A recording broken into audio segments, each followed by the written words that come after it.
All right. Am I about to commit a fashion? No, my hair looks weird. Let's be vain on camera, why not? Just redo this man bun. Well, it's not a man bun, it's just a bun bun. Fuck out of here with this gendered hair thing. What's up, Junebug? Why don't I take my hair? Do we need to do a hair tutorial? I mean, generally speaking, probably yeah. But like right now, maybe not. Maybe yes. Just hadn't looked in the mirror yet today. Which is honestly really surprising given just how I look, how hot I am, the overall confidence and swagger with which I carry myself. We are doing some more D&D stuff today. They're cold. That's not here nor there. That's just like saying things, you know. I got a couple vignettes to like describe portions of this city, and then I've got a couple random things to create for the city of Lekar in Falcomia, the zombie disaster world. Gotta do the musical TV chairs and switch the monitor down there so you can have this TV. Yeah. Drew was being coy about it. I sent him a Chaos Champion I didn't need because I'd subbed in Holga. First one's free. You're a good person, Clip. And by good person, I mean bad person. You're a good person, you're a bad influence.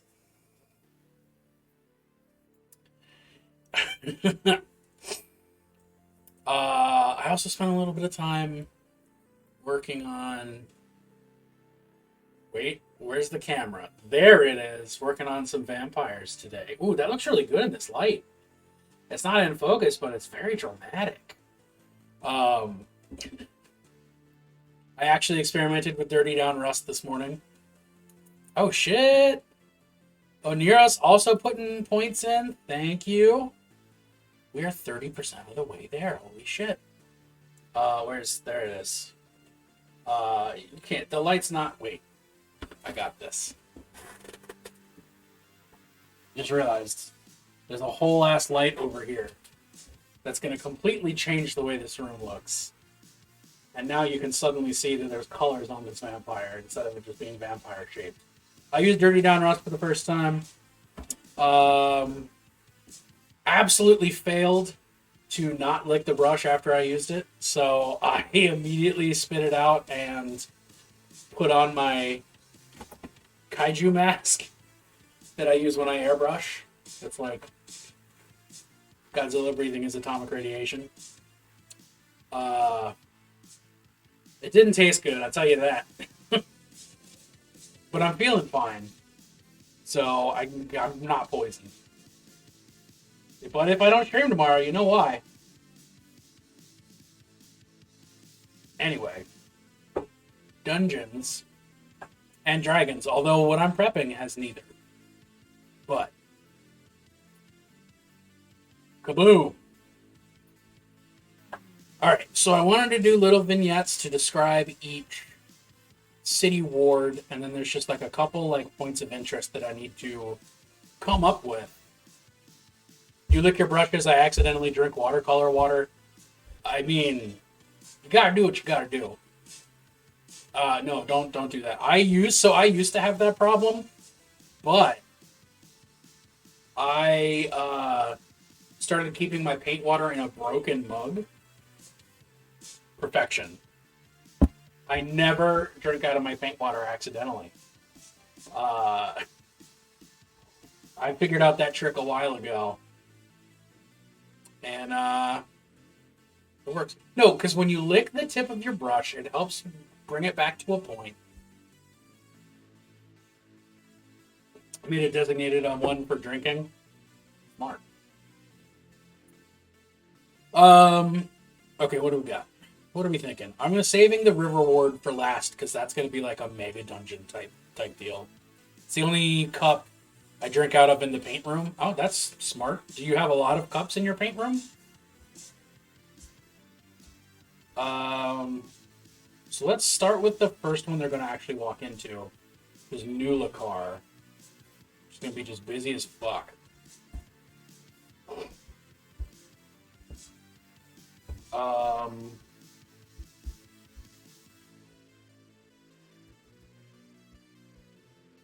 oh, Summer for Resin. That makes sense. That makes a lot of sense. It's a useful thing to put in a cup. Um, yeah. Okay. Please don't drink resin. No, don't drink resin. Pro tip. Unless you want to be part of that. What was that exhibit that was around for a long time? The Body Ways, Body Shapes, Interior Body Works, Interior Crocodile Alligator, where they did like the plasticized interior parts of the human body. I remember seeing that and being like, "This is really cool," and I was like 13 at the time. Shut up and take my money. I am at 0 and cheer 10, ALLHORSCSAREREPAIRIPANECROMANCER.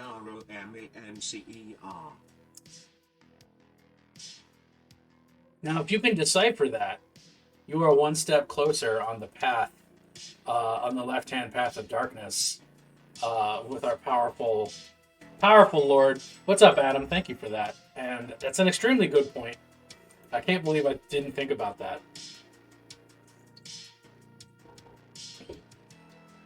Groovy. You use red solo cups? Hey, what's up, Claire? Groovy's perfect for talking about zombies, too.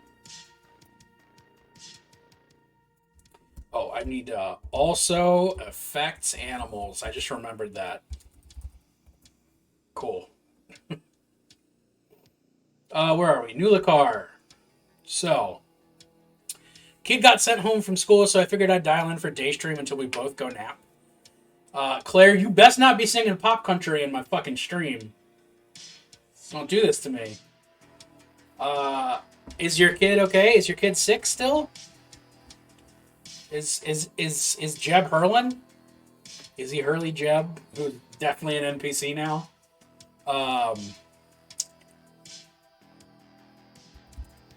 The uneven and muddy streets. Oh, he's got the runs? So he's runny Jeb.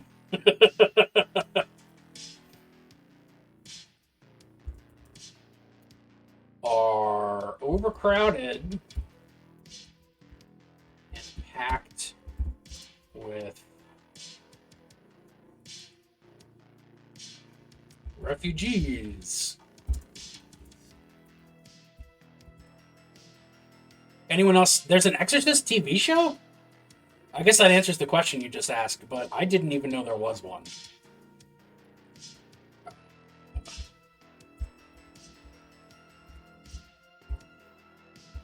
There was? Oh, I didn't know it existed. Clearly. How long ago was that a thing?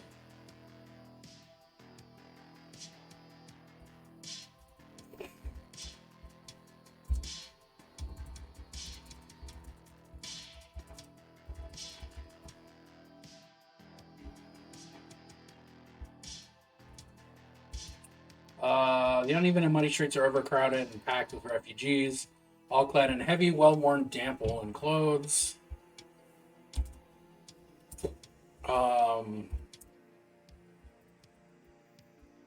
They loiter and congregate. 2016, ran 2 seasons, your server is looking for it. Damn, you're the fastest finder alive. Just immediately.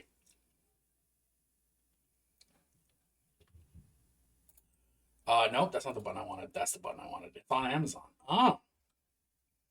Well. Where's the fuck? There it is.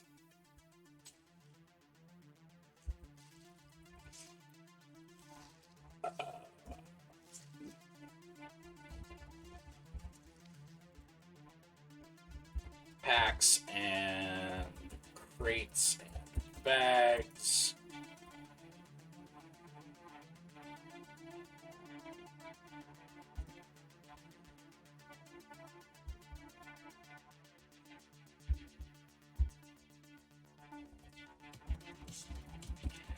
So I'm gonna set up tents and lean-tos. We're debating whether to make the Tarrasque a construct or an elemental, right? The Tarrasque is undead. I'm pretty sure we decided. Because it got killed by an even bigger Tarrasque. And by sheer force of Tarrasqueness, it's still around.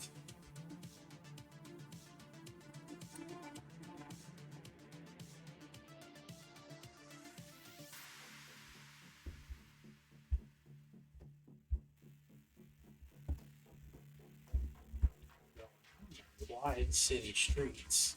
Revenant. Ooh, well played. Something about terroir. The terroir of the terror.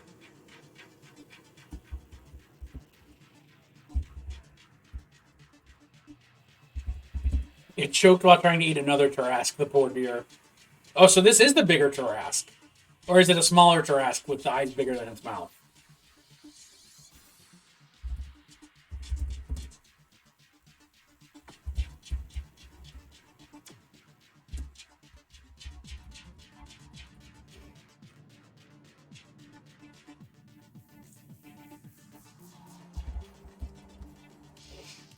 Let's do quotation marks around direct. Red-clad soldiers direct the flow of foot traffic. Honestly, that gives me Galacron vibes.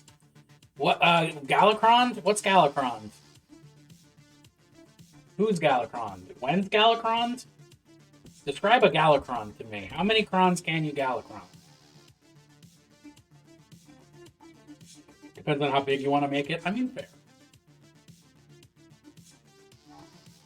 Red-clad soldiers direct the flow of foot traffic. Though this appears more as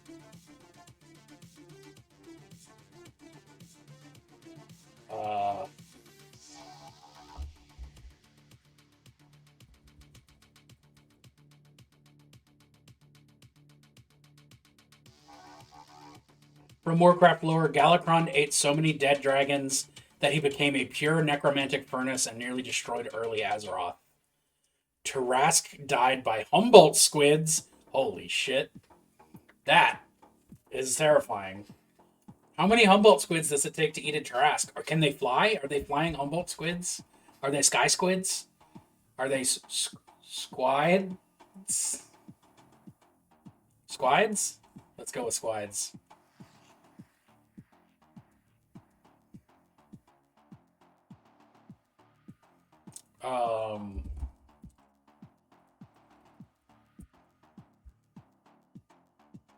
15 squirrels can take down Emrakul, so probably not many. Depends. Does Septima have them in a jar? You can't fit a Humboldt squid in a jar unless it's a very big jar. And Adam, you got a good point. They went for the ankles.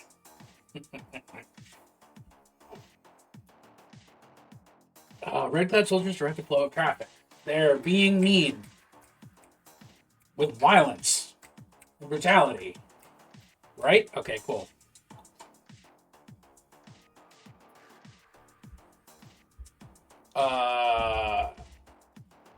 Controlling the newer arrivals with corralling, not controlling, corralling. The sea was red for years, but the squids won. That sentence on its own is outstanding.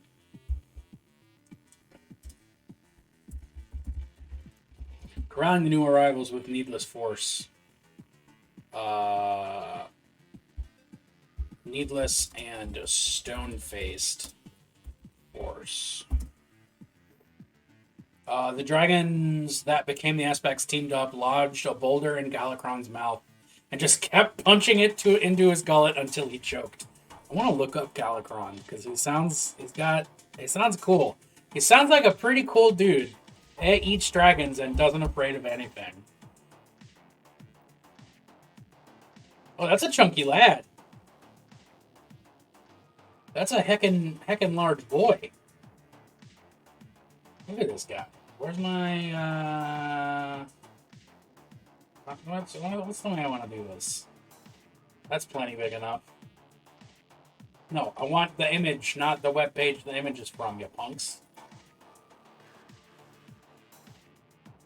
There you go. OBS, let's show off. Why do I not have an open Chrome, boy? Galakrond does sound like a transformer, but it's not quite that. Oh, I can just bring his picture down here to this display. Look at that dragon. That's a big old chunky boy. That's a dragon you can't knock over with a pail of water. Nice job, Big Rock. That's his moonlighting job. Yeah, he's like Unicron.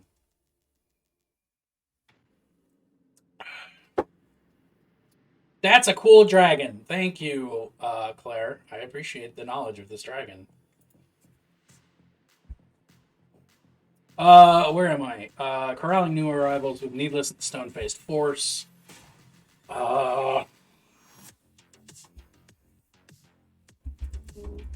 around, you bump elbows with maybe 6 to 7 squids for that job. Yeah, that's it looks like it's gonna be a 5 squid job. We can get this done by the end of the day, but you know, just think twice about it. That's from one of the rogue cards. Galakrond had a different version in every class, and you had to use mechanics to make the card stronger. Fun era of the game. Is that Hearthstone or is that WoW?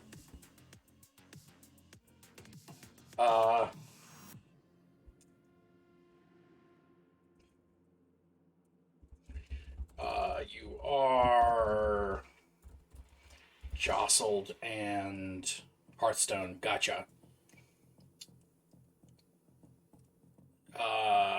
Jostled and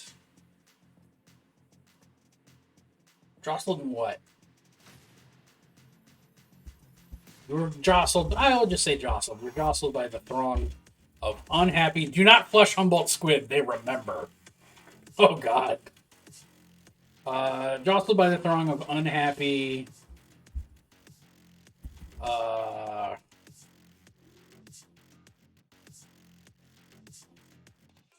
Unhappy involuntary nomad. Who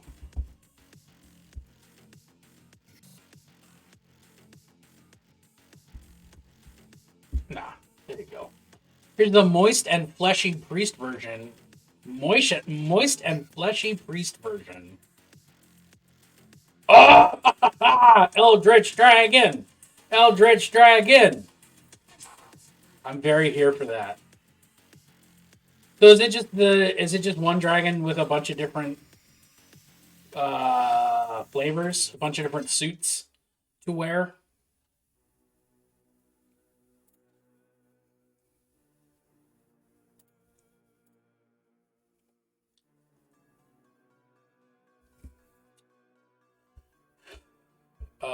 Okay.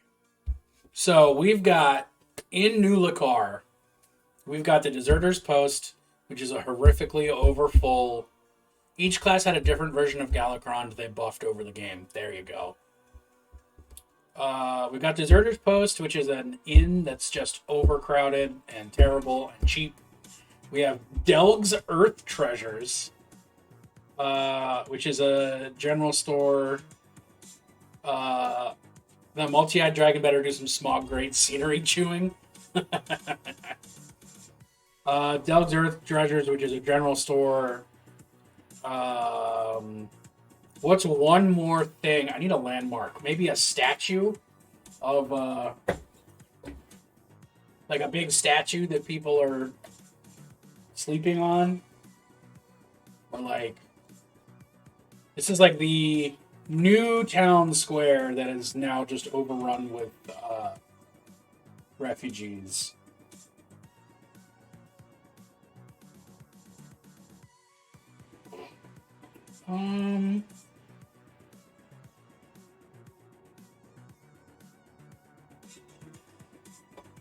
Deserter's post is missing its load-bearing beam, and a team of Goliaths take turns holding it up.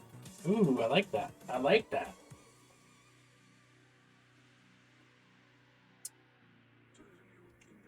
I think that is a step too whimsical for what we're trying to do, but I would absolutely use that in Metis.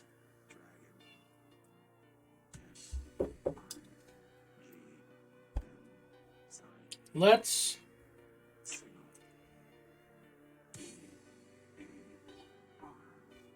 Yeah, let's do a statue. A statue of a god. What's our god? Shut up and take my Oh, money. geez, what's going on? I am at 0 and cheer 10. Can't spell necromancer without romance. That's true.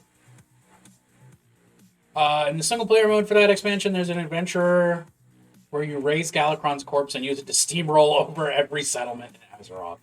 Hell yeah. Can't spell necromancy without romance. Necromancer. Putting the romance back in necromance. We're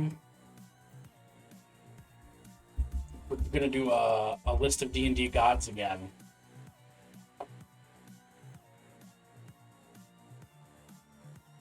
I really wish... Okay, I'm gonna control F. Hope? Okay, hope isn't one. Safety. Protection. Sirith?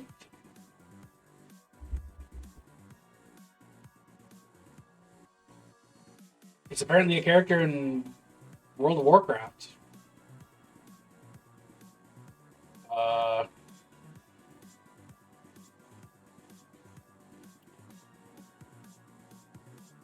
Hearth got a statue, but the face is crumbling and the people are using it as a pole in tents. I dig that. Do we want to just have it be a literally unnamed Hearth goddess? Wait. Party met an ancient white dragon at a winter court party. He was drunk and tried to relieve himself on a wall. Queen Mav has escorted him out. Since then, the party has called him Yellow Snow. Yes! Hopefully not to his face. I feel like that is a white dragon. That is a surefire way to piss off a white dragon.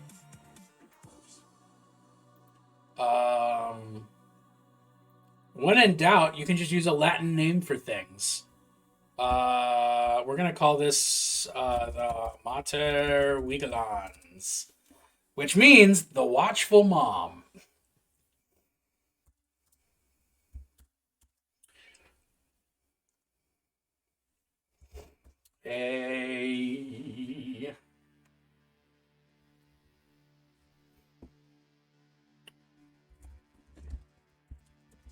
The central pillar. Triple ad? Are you not subbed? I could have sworn you were subbed. You wouldn't even be able to tell me if you were subbed because you're in ads right now.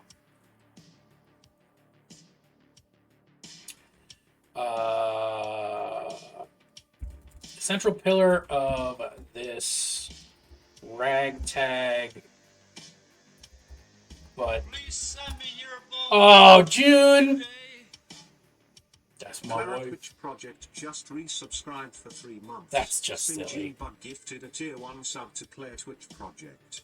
They have given 21 gift subs in the channel. Oh man, you and Clip are fucking neck for neck on number of gift subs.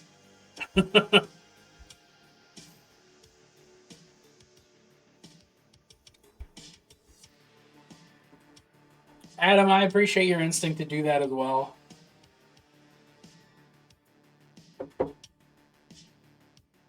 I don't want a League of Legends Coke or a Subaru or to climb literal mountains for TurboTax. You don't want to climb mountains for TurboTax? A full skeleton in this house. Oh, yeah, Hector. Hector's right over here. Hector the Protector, the guardian of the sunglasses. The central pillar of this ragtag but massive tent. Communal tent.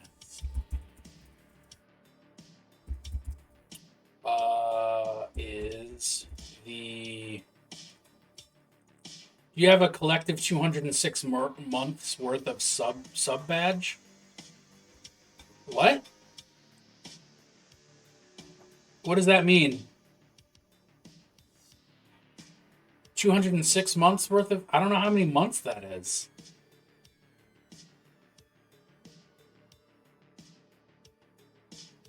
I don't know how to do that math. I don't understand how that works. I don't understand at all.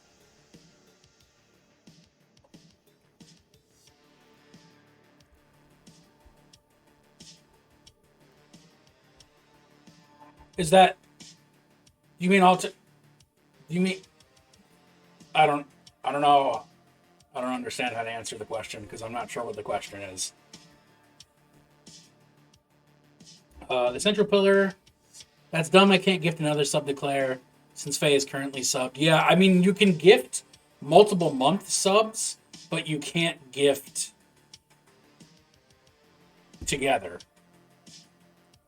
No, 21 gift subs is 21 months worth of subs gifted. So that's not 206, it's just 21. So of the badges I've created, I have not created a 206 month sub because that's like 10 years or something. Are we talking about all of my subs all together? I'm confused. I don't know how to do math. Don't ask me to do math when I'm trying to describe statues. This is what I'm here for. It's not the math, it's the statues. No, I currently have cumulative months of subs. I don't fucking know. I don't even know how I find that out. I know I have 2 people who've been subbed the entire time it's been possible. That would be June and Adam. So that's 26 months. I don't know how to find I don't know how to find cum.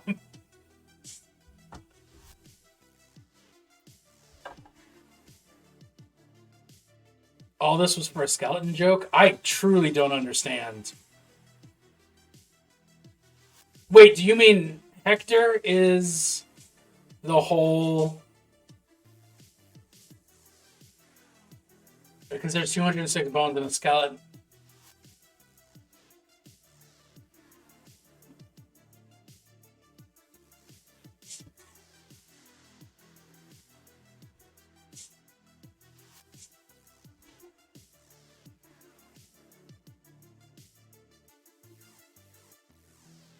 I don't think I can stream anymore. I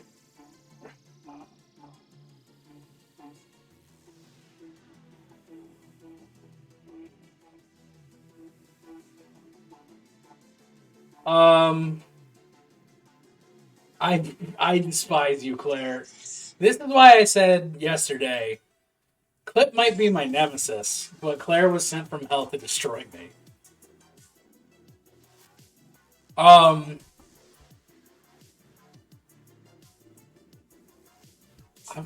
Shit. Okay. The central pillar of this ragtag but massive communal tent is the... I don't know, several story tall bronze statue.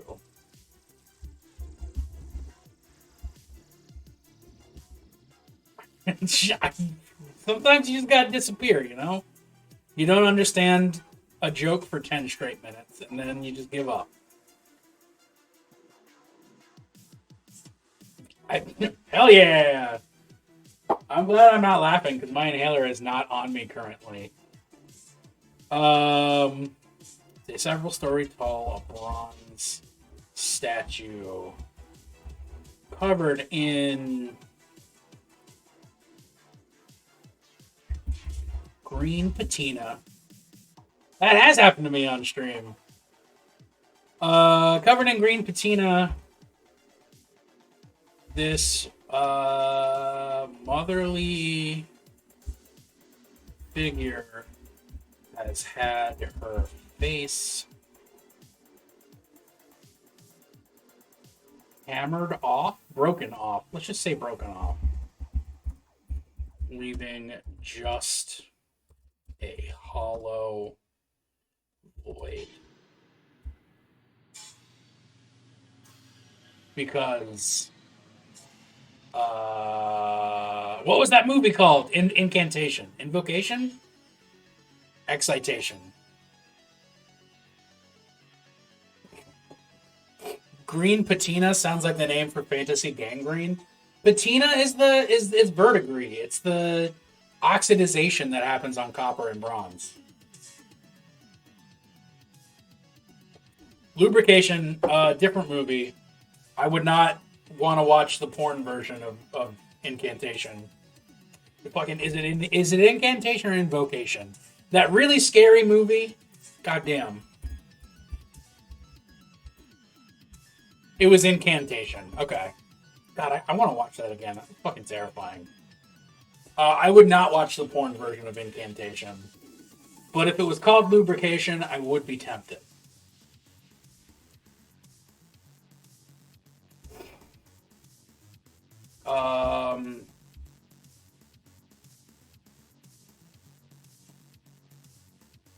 All over the pedestal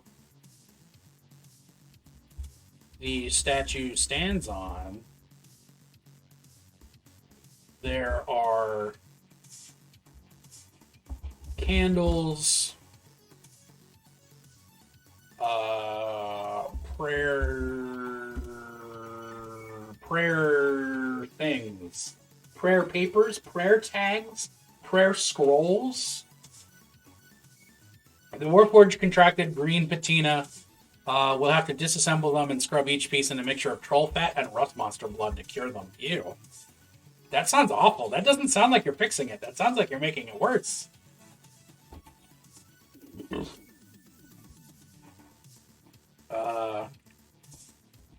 Candles.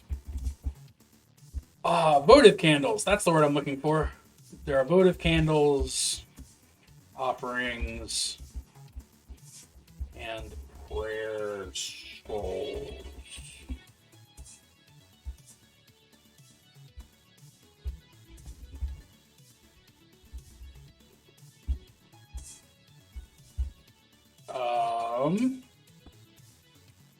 What's a cool thing about this statue that the players can interact with? Not quite to the beat, but close enough, you know? Sensors. Oh, sensors. Sensors is a good idea. Except, I think so. I'm viewing this as like, you remember in 28 Days Later, I say to everyone, because everyone's clearly seen 28 Days Later, one of the best movies in human history. There's the scene towards the beginning when Jim is walking around the abandoned London, and he comes across that one pillar that's just covered with missing persons posters and letters to people and like basically just any like I miss my family, where are they, please help me, stuff. I'm imagining it like that, except it's not just a big post, it's a big statue. So like, yeah, I could probably do a quest posting or something, but like, let's do I mean the invoking? I do not mean the invoking. Incantation. The movie is called Incantation. It came out in 2022. It was goddamn terrifying. Gave me nightmares. That's what I'm talking about. Also, everyone should go watch 28 Days Later because it's a masterpiece of cinema. Danny Boyle always kills it with his movies, but he particularly fucking killed it with 28 Days Later. It's got zombies. It's got heartfelt, heartbreaking moments. It's got romance. It's got Chris Eccleston as a villain for once. Good shit. And it's got Boner Cillian Murphy. As though people somehow didn't know about this movie that's now like 2 decades old. You should go watch it. That's my Bennett recommendation.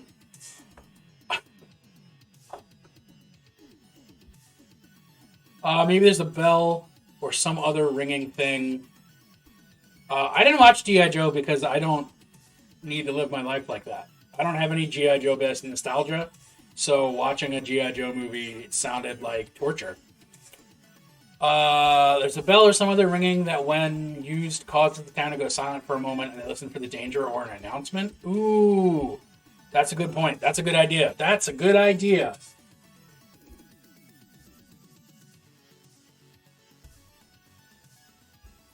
Let's. All over the pedestal the statue stands on there are votive candles, offerings, and prayer scrolls.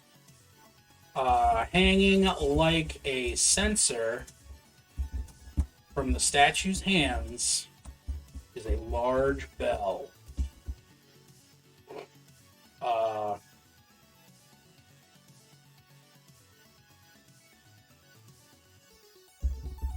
Currently attended to by a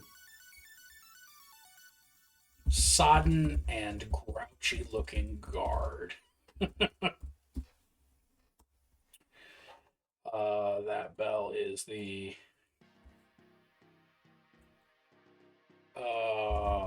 yeah.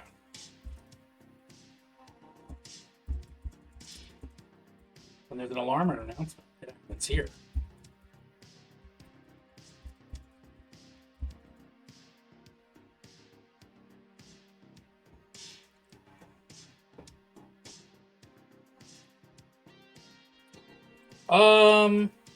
All right.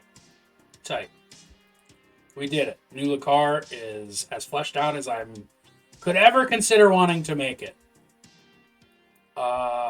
Let's do a quick bio break because I can feel my body telling me that's what it's time to do. And then I'll be right back. And we're going to work on Old Lekar. Because birds only fly when you let them. Be right back. I love you. Tell your parents I said hi.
Okay, so I was thinking about it, and what I failed to mention in New Lekar is that there's actual buildings in addition to all the lean-tos and bivouacs. So I'm gonna add that. Uh, the normally wide city streets that divide stone. Oh, no, wattle and daub. Yeah. That divide spacious wattle and daub buildings are narrowed by dozens of tents and lean-tos. All right. Old Lekar. Um,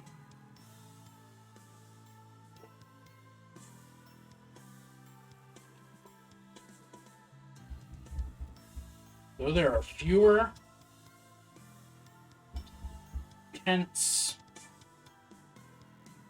though less of a tent city.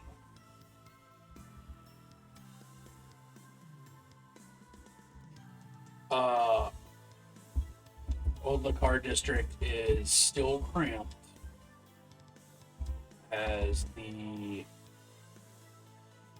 Ooh, why does the word stolid come to mind? Why do I want to say stolid here? Stolid, calm, dependable, showing little emotion or animation. Ooh, yeah, fuck yeah, stolid stone. Mmm. As the ancient and stolid stone buildings close together. Creating a maze. Creating a maze of alleyways and snickets. Stolid pleasure rod. What is the source of that? Because it's a phrase that sounds really familiar, and I'm disgusted by that fact.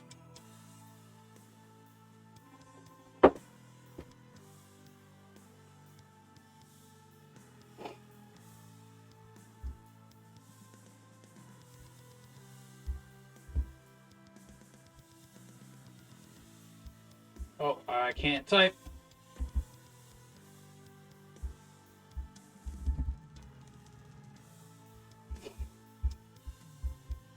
Um,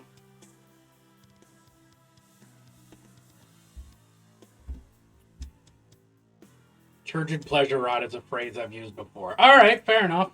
Although I feel like if your pleasure rod is stolen, you're probably not enjoying yourself. You know, it's probably very perfunctory.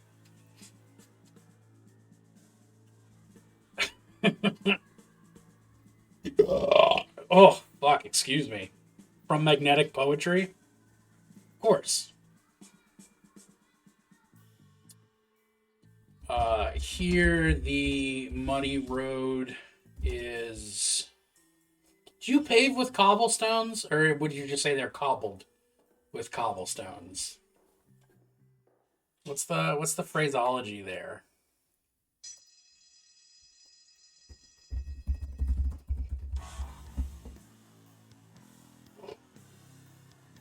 Uh,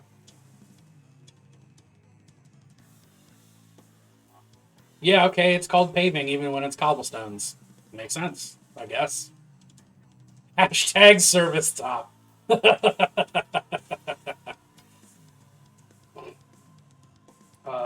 Here the muddy road is paved with cobblestones. Though due to age and wear, they are no more even.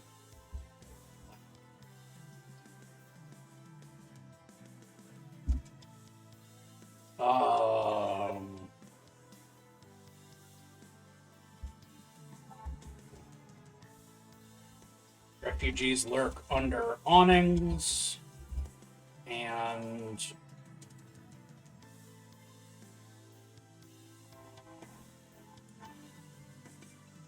Did I congregate in tight alleys?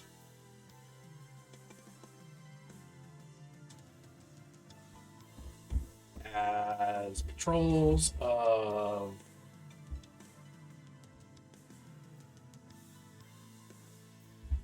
crimson-clad soldiers stalk the main streets. All right.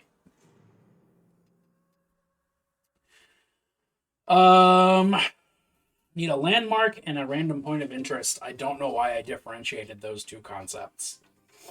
I'd even be happy with just one point of interest. Maybe this is where the old jail is?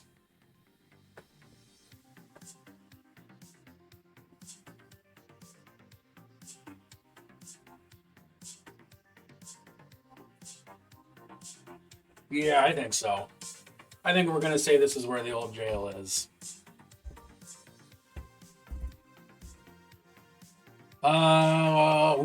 What's a good spooky name for an old dungeon jail?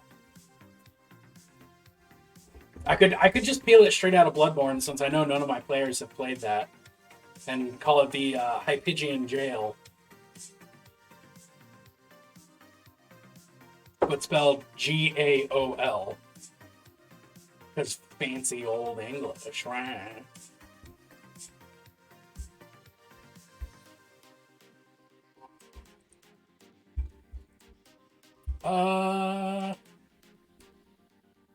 Ominous dungeon names. Oh, you know what? I feel like this is probably something that Merkboard would be great for.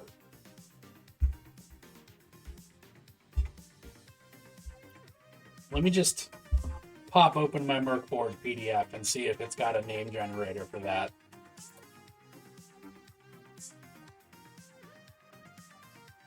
In case I haven't said it enough, it's worth interacting with other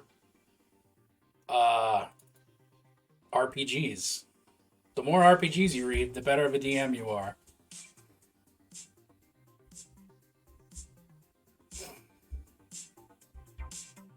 Okay, I have a nice random chart of actual names. What if I go to the back of the book? I've got an index. Imminent danger, sample rooms. There you go. What is it called? That's what I was hoping for. Where are my dice? There they are.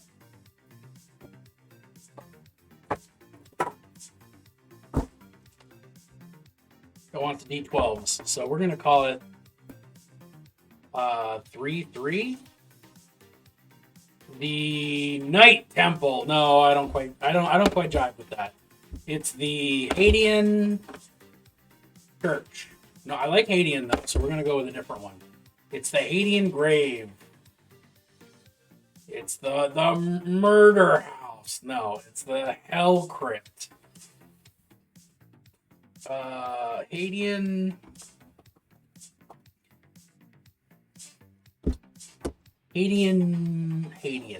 Gibbet.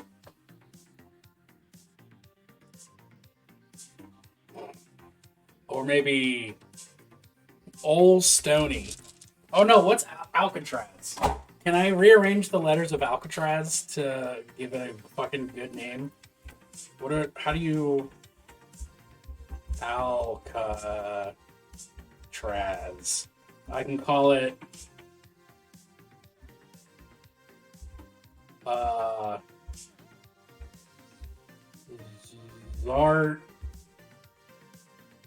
Zartlack. Or maybe...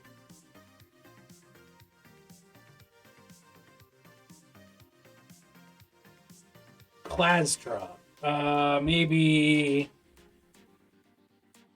Maybe Ratzalk.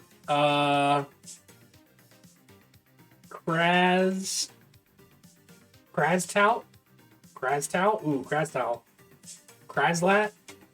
Kraslat. Old Kraslat. That's what we're calling this prison. Old Kraslat. With a glottal stop, because it's Elven. Kraslat.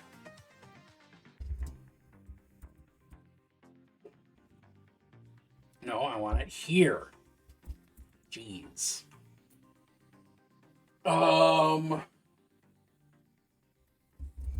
The only building completely separate from another in the district.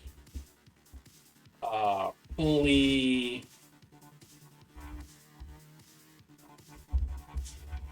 surrounded by multiple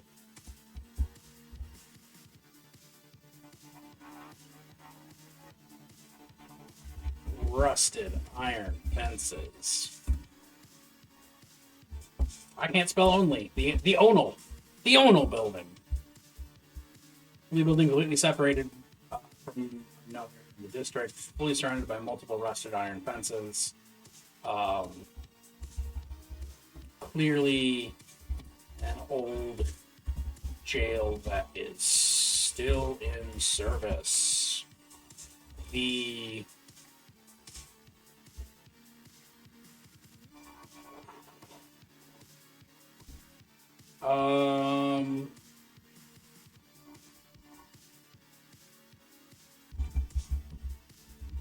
several scores of pikes all around, of corpse tipped pikes all around it, speak to its continued use. And indeed, there is a small, dismal crowd.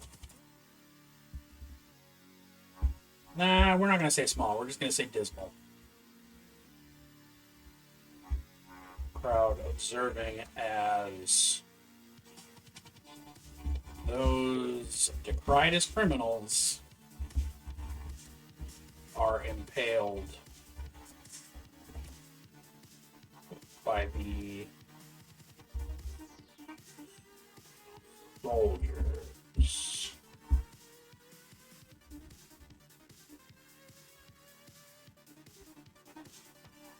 Yeah, that's fucking grim. This is where Dracov's public executions occur.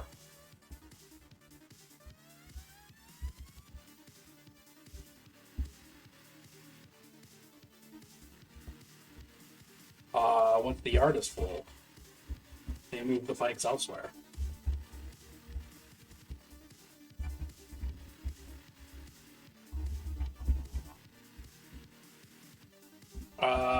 The prison is also the prison, like the rest of the town, is overflowing.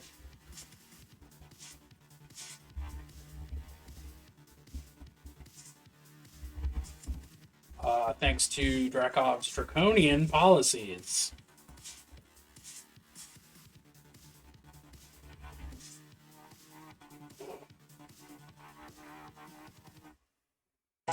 Holy moly! Shiny Mew, how you doing, buddy? Thank you for tuning in. Just talking about Old Kraslat prison in the town of Lekar.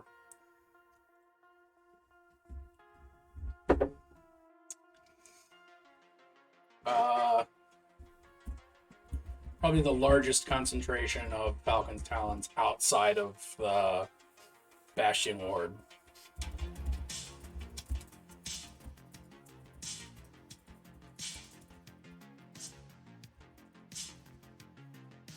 Hell yeah. Alright. We done it. Okay, so we have 3 districts left to populate with stuff. We've got the fishing district, Muckton. We've got the rich district, the Breath Ward. And then we have the military district, the Bastion Ward. Uh, which one do I want to focus on first? Can I make a poll somehow?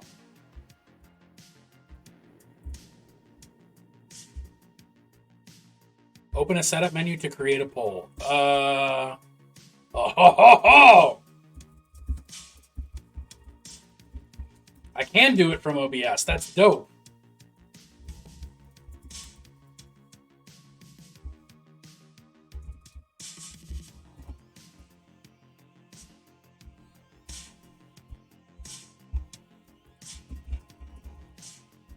Money or Bastion Ward. Military. And we'll do a 2-minute vote. Ah, I'm so glad I figured out how to do that. That makes me so happy. Although I should maybe not, it's not first, it's really next. But whatever. Oh, can I vote? I can. That's weird that they allow me to vote in the poll. But why not?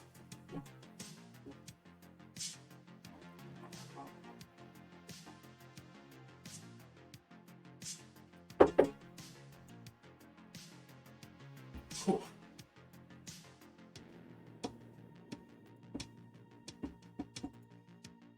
Why is that? That should be $signs, not S's. All right, fine. All right. Well, since I know which one I want to do first, I'm just gonna do it. Can I close poll? Report poll. Oh no, I don't want to do that. That's not what I want. All right, fine.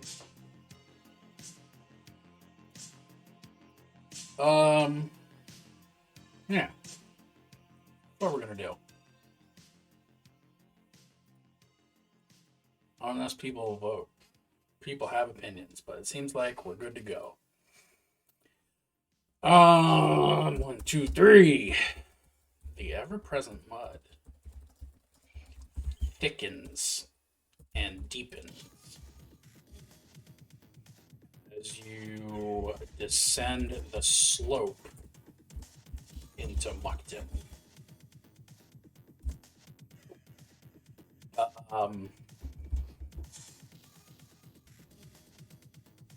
Mostly wooden buildings and boardwalks. Bayard.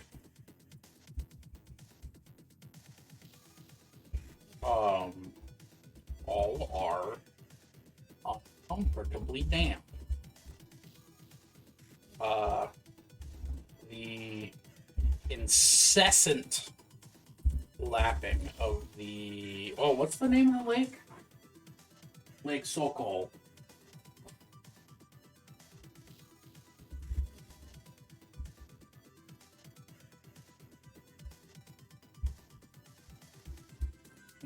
The incessant lapping of Lake Sokol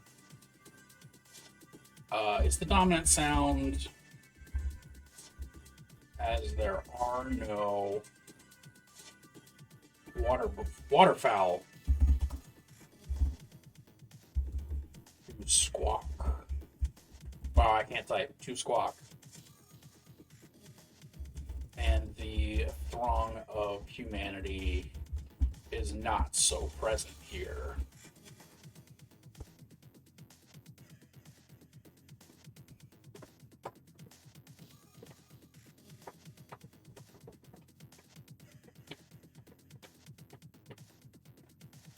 All right, so there's going to be the docks, which are obvious. But I want another landmark.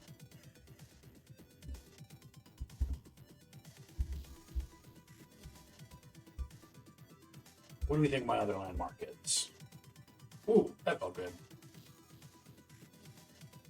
Oh, that felt good too. We're just going to pop on my knuckles real quick, because why not?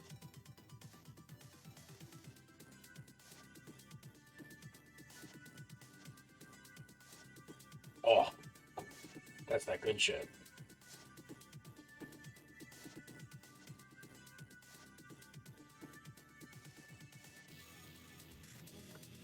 All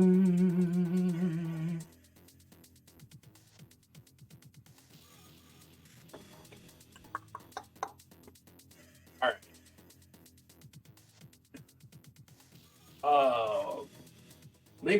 Lake Sokol's not huge, but it's big enough. But it's not. It's land bound.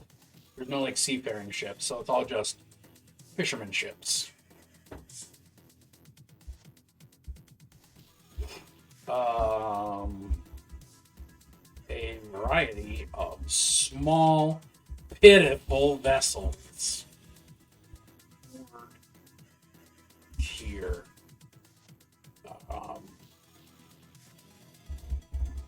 Mostly fishing ships, though there are a few clearly unused passenger boats.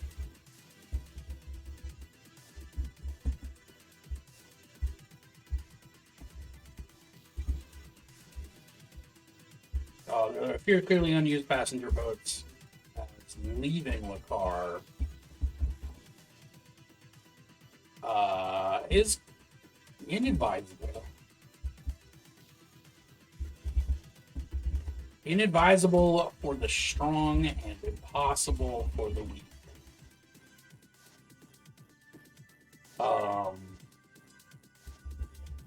There are some fishermen. What do you call a fish person? Fishmonger? There are some fishmongers hawking their wares.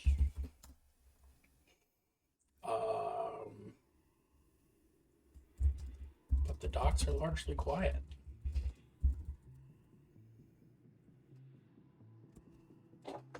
Let's say we can buy some ugly fish. Fish/water creatures for sale. They are unwholesome. Ooh. We're gonna go full fucking Resident Evil and put a giant undead shark in the lake. Right? Gotta do it.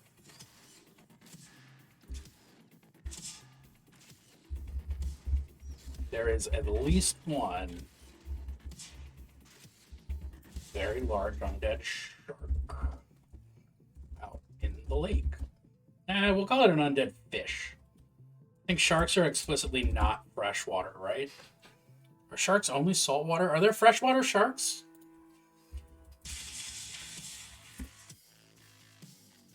Oh, well, I'll be damned. There are freshwater sharks. All right. Today I've learned it then.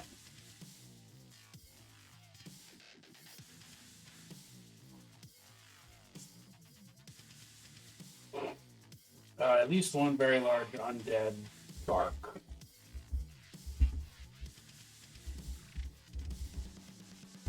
Out in Lake Sokol.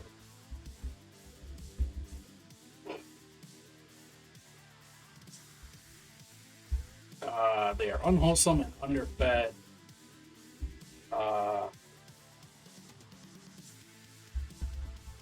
Fishmongers mentioned that many come up clearly undead. Ooh, because you don't want to eat an undead fish. You don't even really want to eat a fish. Well, I guess it depends on what you like. If you like. All right, let's charge my phone because I forgot that I need to do that constantly and forever. What's one other point of interest in Musket? What do we think? We got a jail, we got docks, farms are outside the city, we got refugee stuff. This is not a rich part of town, so there's not going to be like a theater, but there is going to be a theater in the Breath Ward.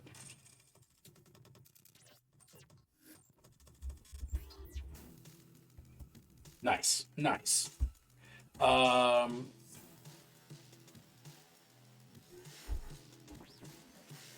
What else? Ugh. We got a spooky magic shop. We have just a crappy a crappy little. I like that slowly your whole chat is picking the sound that introduces them when they enter. Yeah, we've got Death of the False Emperor. We've got. I just need to start introducing more sounds and just see what people pick. But it makes me happy. We got Godzilla Roars multiply. We got Groovy today, whatever time this is. Our signature entrance sound. Yeah, if you have an entrance sound you'd like me to add, please feel free to request it, and I will make it so. It can be like when you're a pro wrestler and you've got your entrance song. Be like, I'm certain John Cena would be easy to throw up in there, but I don't know how anybody feels about John Cena, so.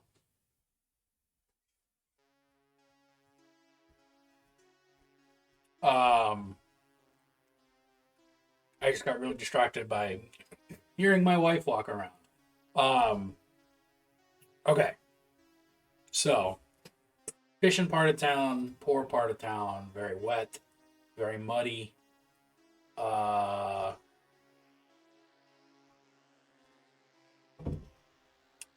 museum,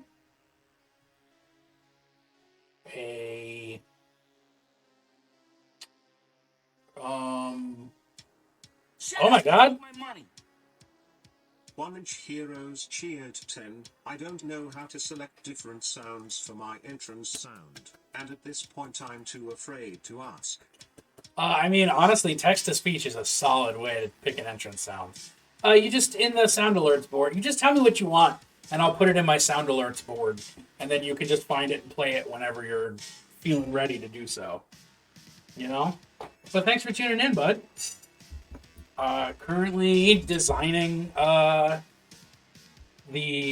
like a plan. Currently designing the mid-apocalyptic fantasy city during a zombie apocalypse. Fully under zombie siege. And just, fleshing that out, unintended. Trying to figure out what other landmark I would like to put in the fishing area. I might do a stream building a party for 5 Leagues from the Borderlands. Ooh, that'd be cool. I read through that PDF that you sent me. Fucking dope. Love it. And I also, the last time I was at Games and Stuff, I legit heard people talking about how Drew came in and bought the last book of 5 Leagues from the Borderlands, and now their distributor is out of stock. So congratulations on getting that one you did.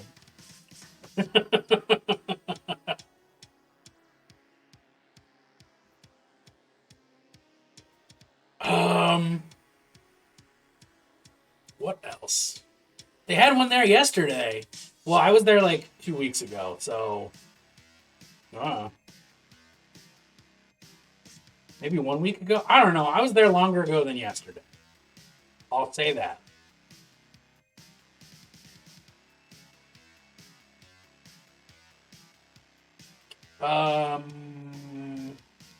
What needs to be in the fishing part of town? I've got the docks. I've got a tavern. Maybe a place for gambling. Dropping off the commission, you saw it on the shelf. The Drow commission.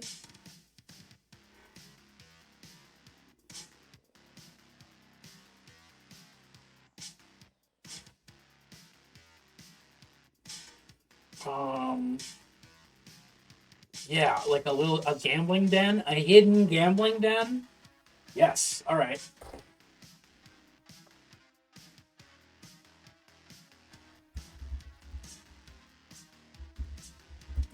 Need a market where the fishermen can sell to local suppliers and distributors. Got it already. That was the first landmark that I came up. Well, no, the first one I came up with was my magic shop, but I already got a market for fishermen. Hey, I'm just saying.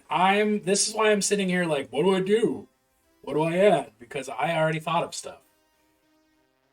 What's the name for my hidden gambling den? What do we call it?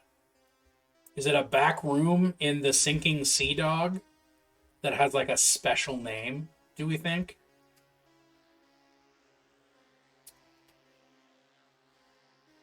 The Captain's Club. Ooh.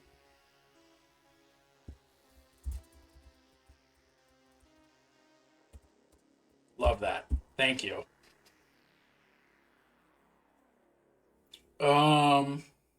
Okay.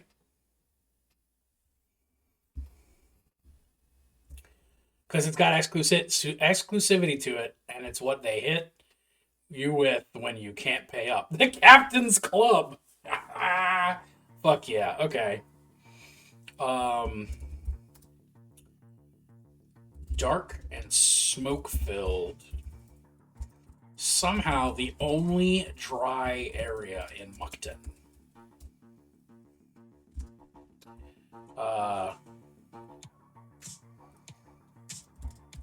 The barkeep, the proprietor. Lady walks in the bar, asks the bartender for a double entendre, so he gave it to her.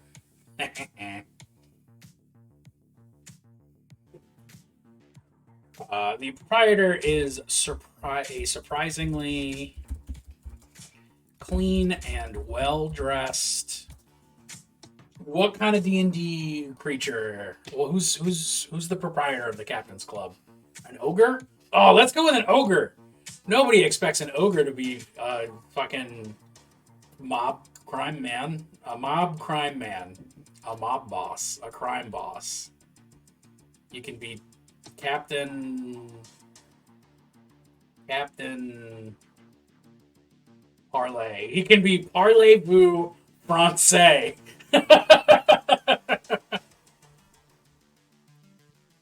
The proprietor is a surprisingly clean and well-dressed ogre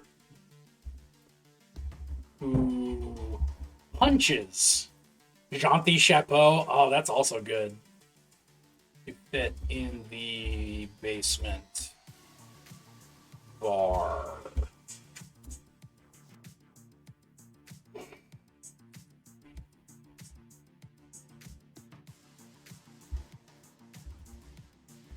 Dark and smoky from pipeweed. There we go.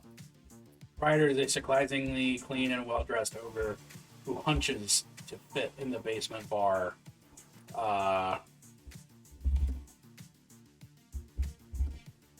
They have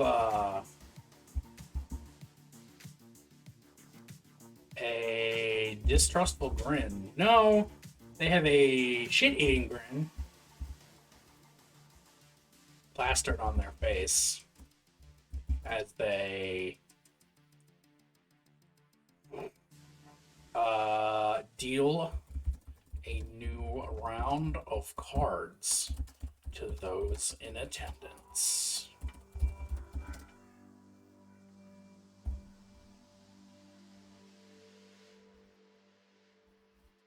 Oh, you know what? I already know this ogre's name. It's a pun from the people who are actually the party. It's gonna be his name's gonna be Captain Splatter. Captain Splatter is Captain Splatter. Yeah, it's Captain Splatter. Duh.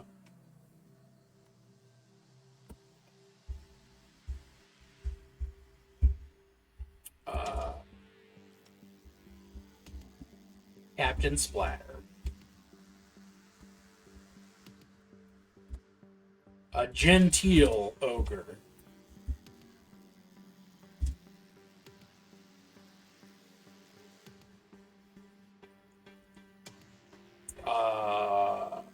Bartender and dealer. Gambling to be had here. Do I want to work out gambling or do I want to just wing it? We'll wing it.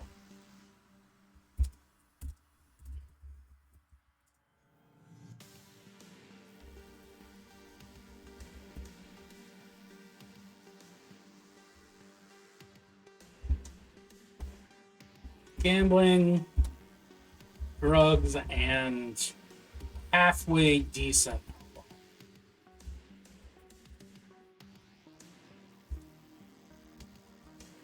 Just play Powder Monkey with 5d6. Oh, that's a good idea.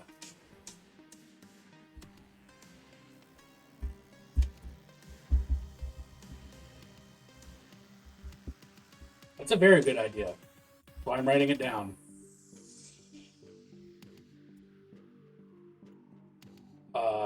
Multiple off-duty soldiers in attendance.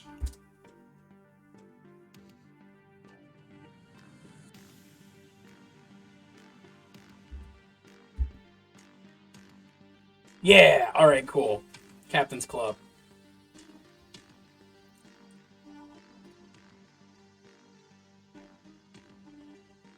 Let's go opposite now. Let's go to the rich part of town.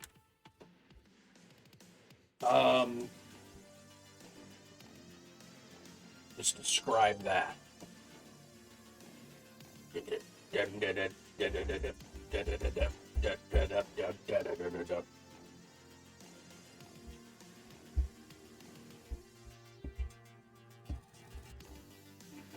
Um.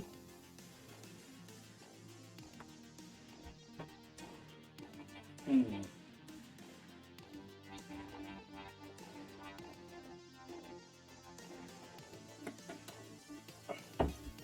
Oh, gotcha. Got it.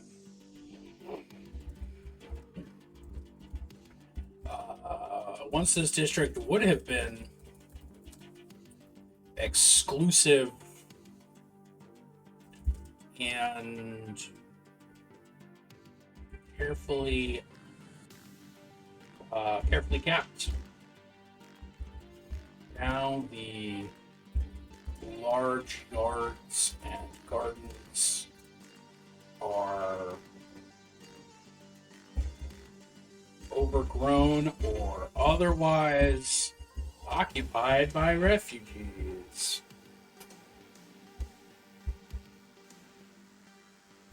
Are unkempt.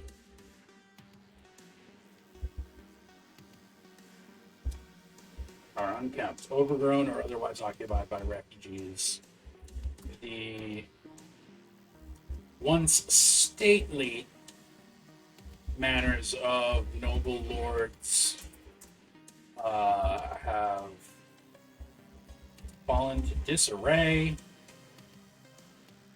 as the rest of the city has.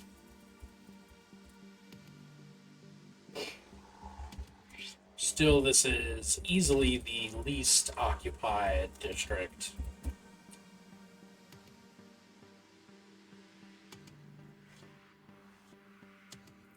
Fallen into disarray? What about Data Ray? Data Ray is a sci-fi creature that is a cybernetic manta ray that plugs into your computer and provides you with information.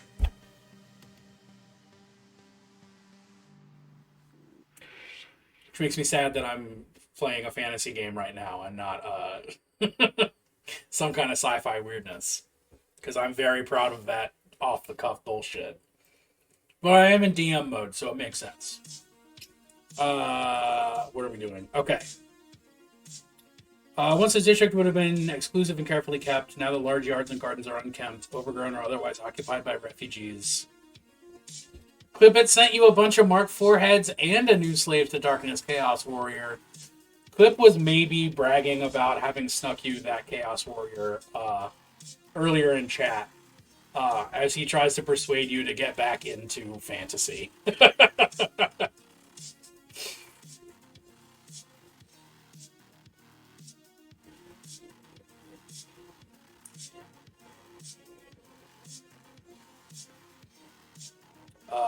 This is the least occupied and most easily walkable. He sent it with the cryptic message, first one's free. I mean, that's... yeah.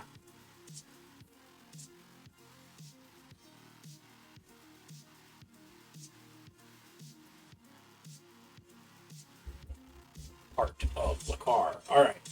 So the theater, that definitely needs a name, is for sure just full of squatters.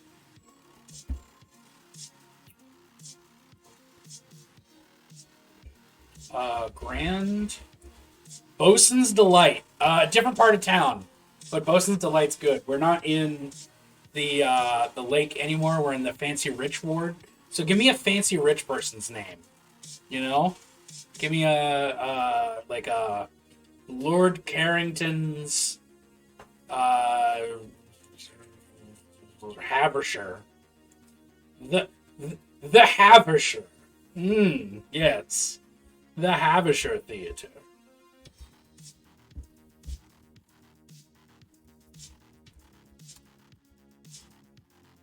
I could type.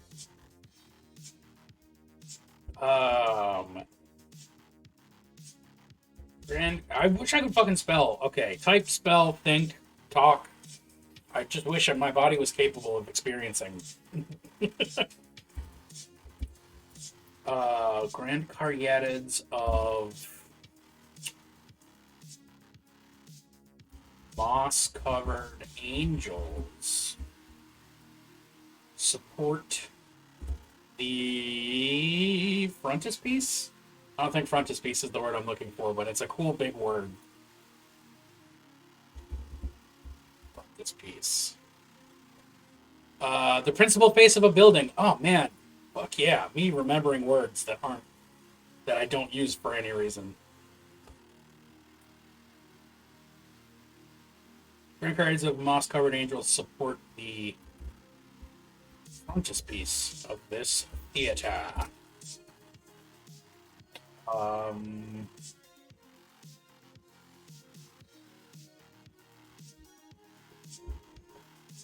no, you know what? Grand moss-covered caryatids. There you go. Support the frontispiece of this theater. So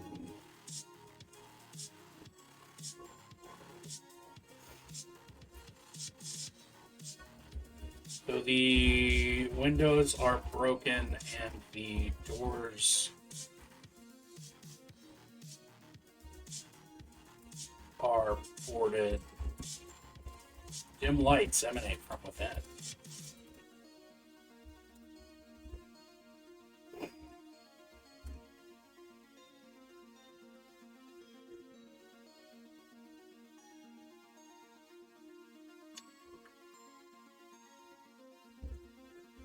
Not enough to suggest a performance, but a sign of life nonetheless.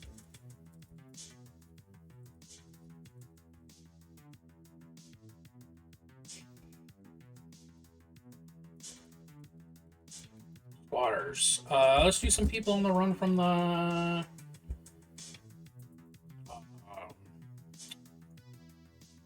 on the run from Drakov.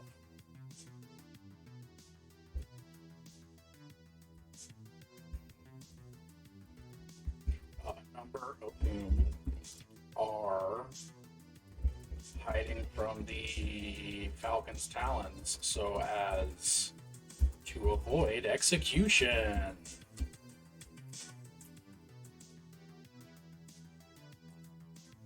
Maybe haunted? I will just toss that in there. Oh no, fucking zombies. There's gotta be like zombie rats or something. Absolutely zombie rats. Okay. Which puts us at the big dungeon or the military ward.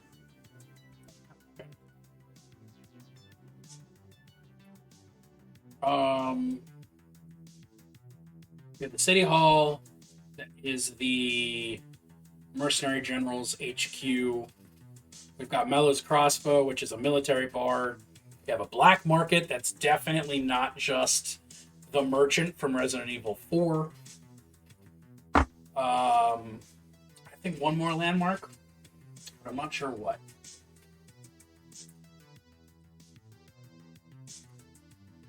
We already got the jail, the execution place. We have the place where announcements get made. Oh, like a hospice. Ah, ha, ha. Okay. Yeah, medical joint. A hospice is the word. What do we think this building used to be? Or this courtyard? Is it a courtyard, probably? Because that's how many wounded they're dealing with. Well, I don't know. If you get wounded, you turn into a zombie. So maybe they're not dealing with that many wounded. Hmm.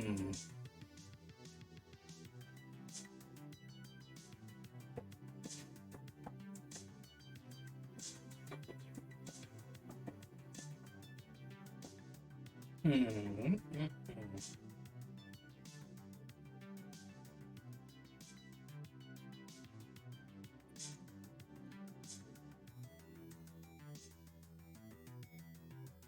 Oh, maybe a church? A temple of some sort, since I have one of those elsewhere in the town? Let's go. A posh meeting house? Hmm. Just trying to think to show that this particular district is under like the whole city's under military occupation, but this one district is where like all of the mercs are staying. I feel like it makes sense for there to be a been to some Masonic meeting halls that were pretty swanky. Mm.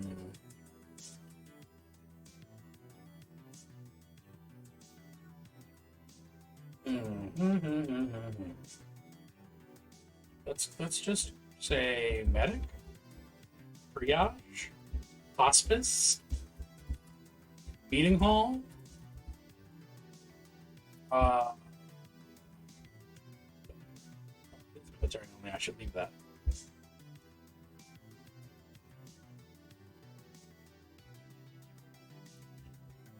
That would be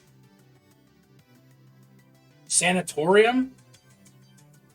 Oh, so I'm gonna have him visit a sanatorium in a different part of the adventure, so I don't want to reuse that concept because I'm being a sneaky little fuck, and I have the map for the hospital from Silent Hill 2, and I'm just gonna relabel it and use that as a dungeon map, and have that be a hospital slash sanatorium because it's fantasy, it's dark fantasy, so like of course it can be both.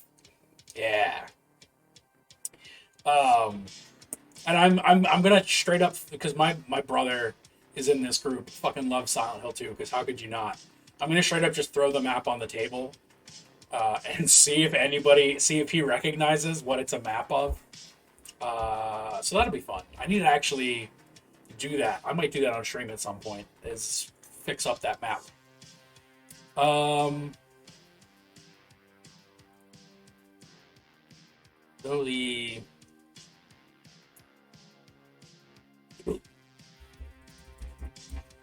red coats, the Falcon's talons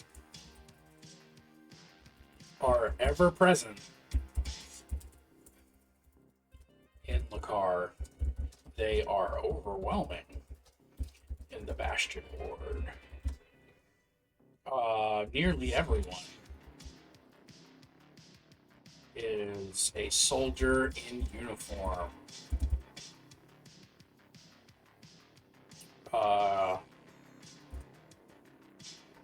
On or off duty, and patrols sweep the streets with utmost regularity and precision.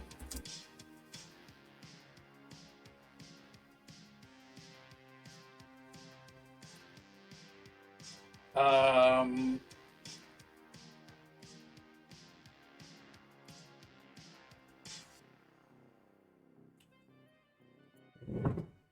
also, but is he streets ahead?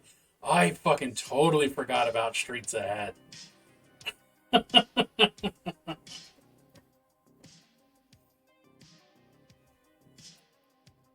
Um, also seen in greater concentration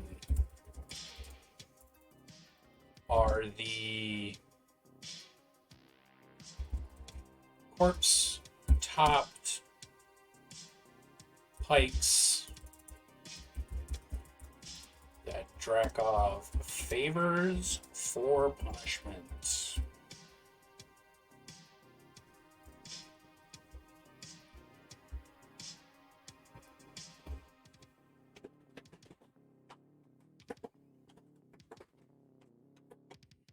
I don't want to do a church.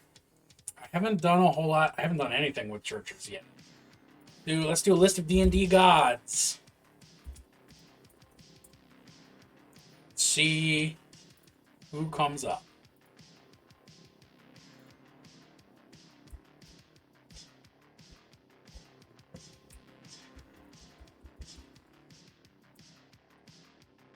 I could do Bahamut. I could do Helm. Helm's symbol is an eye staring, a staring eye on an upright left gauntlet. Ilmater is a lawful good god of endurance. Ilmater actually sounds quite right for this.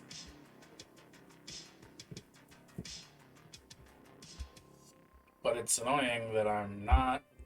Didn't just... What? Why is that linking me to Forgotten Realms instead of... That's really annoying.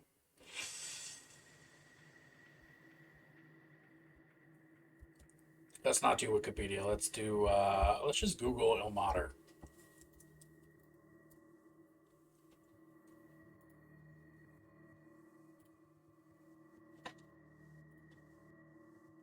Well, that dude doesn't look so good.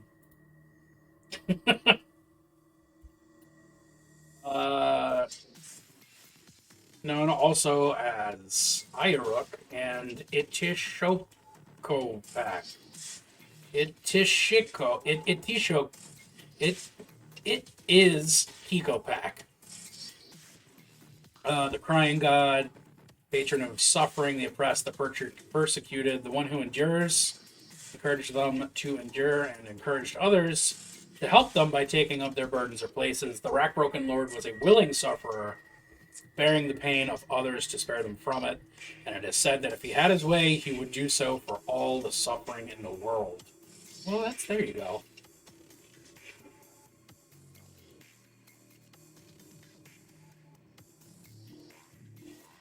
Description, personality, D&D Catholicism, powers, realm, relationships, worshippers.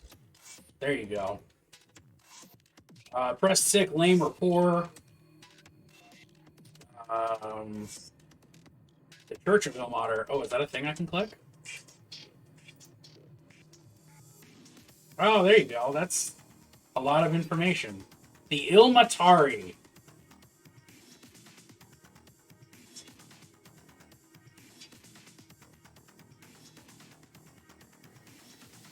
Wow, this is a lot.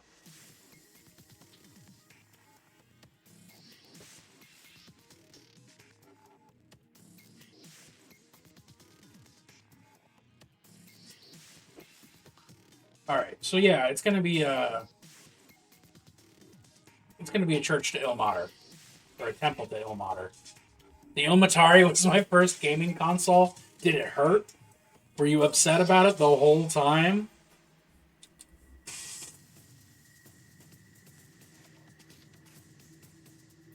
Temple of Ilmater.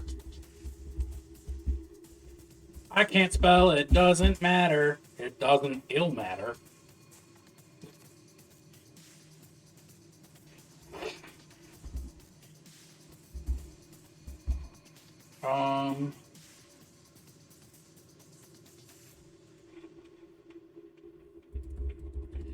Modest and nondescript for its role. This temple boasts only the symbol of Ilmater carved on its plain doors. 2 hands bound with cord.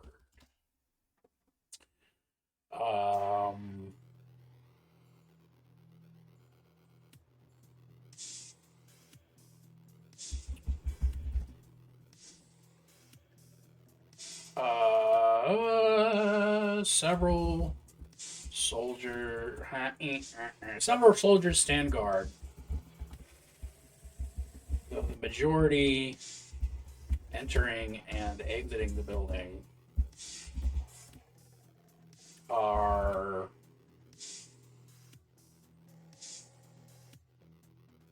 in no condition to fight.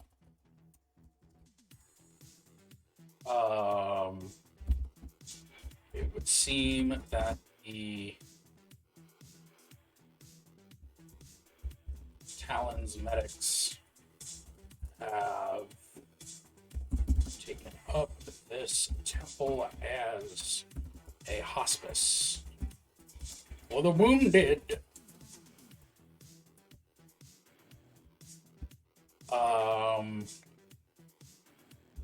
Priesthood is still there. No, Priesthood's been kicked out. Priesthood's out there helping the poor people.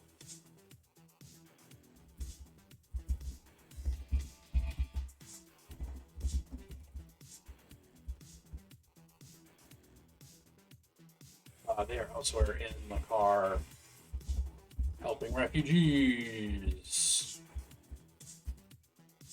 Strictly Falcon's Talons here. Yeah. Oh, that's just a full-on wood splinter from this toothpick. Let's turn it around so I'm not chewing on that end.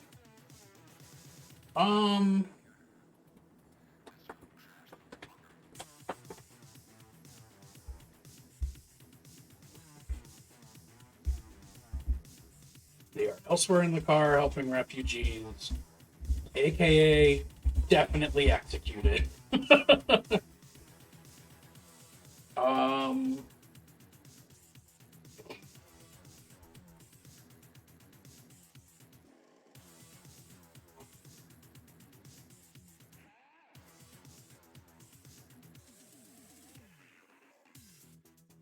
Atmosphere is hella grim.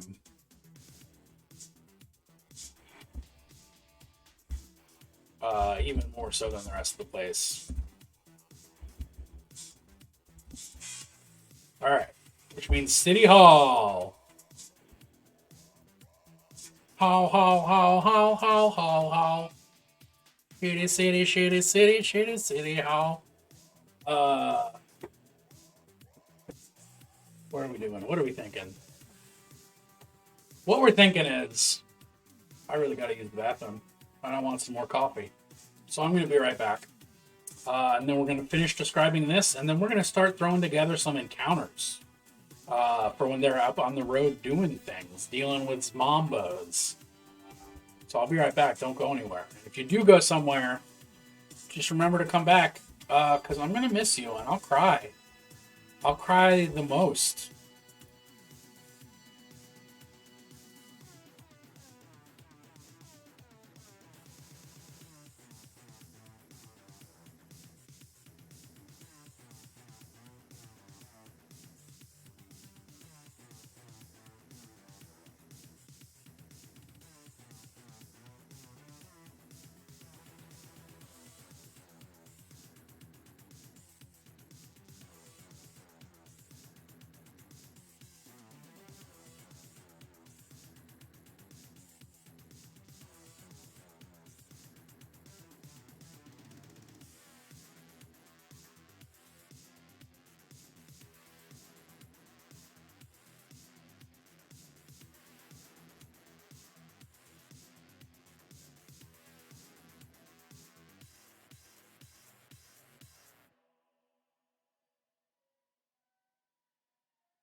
All right, I'm back with an increased amount of caffeine, and therefore an increased will to live. So let's finish this fucking city. I just gotta describe the General's HQ, the City Hall. Um,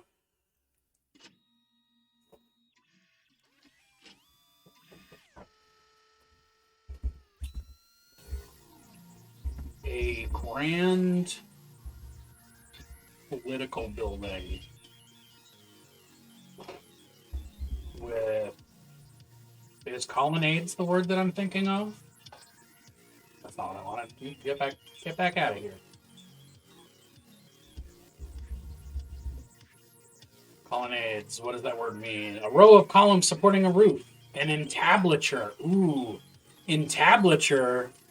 A horizontal continuous lintel on a classic building supported by columns or a wall, comprising of the architrave, frieze, and cornice.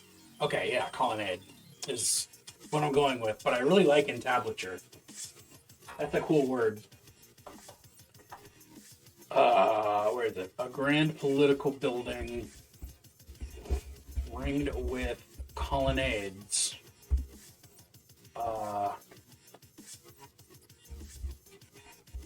The city hall has been heavily reinforced and barricaded. Has been heavily reinforced both architecturally and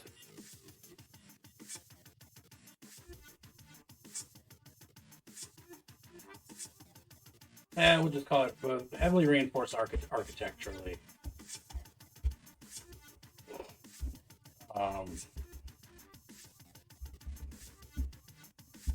Barricades and watchtowers have been erected to create choke points all around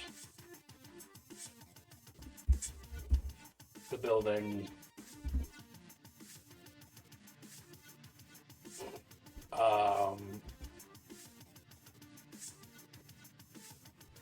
How do you spell colonnades? Oh, two N's. Fair enough.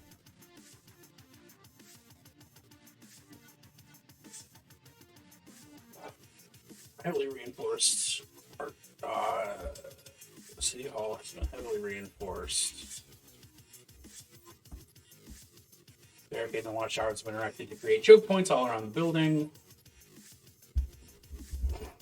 And all across the roof and in and all across the roof are freshly rigged battlements garrisoned with soldiers.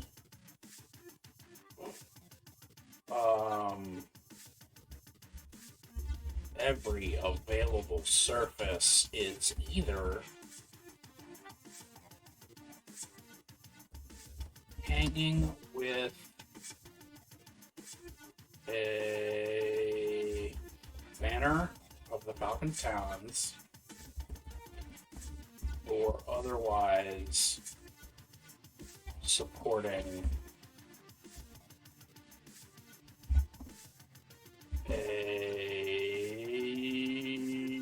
an execution bike.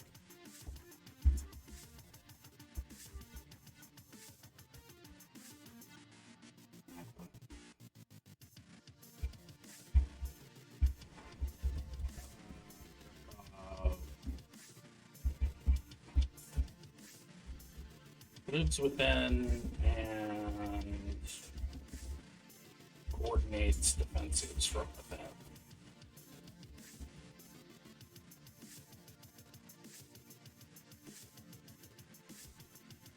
Drakov and her most senior rusted soldiers live within and wow, I spelled that word so good. and coordinate defenses.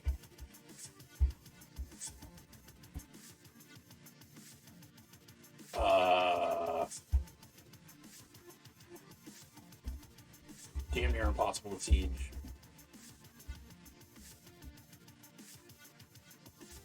Or sneak into. Alright, I think that's where I need to be, where I want to be.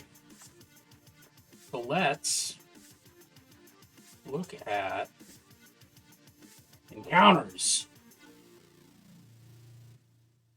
Oh, I already have looked through Creature Codex and Tome of Beasts 2 for some relevant creatures to add. Let's just take a quick little peek through Tome of Beasts 3 from Kobold Press to see if there's oh, and from the Grim Hollow Guide. Alright, I can probably close Merkborg.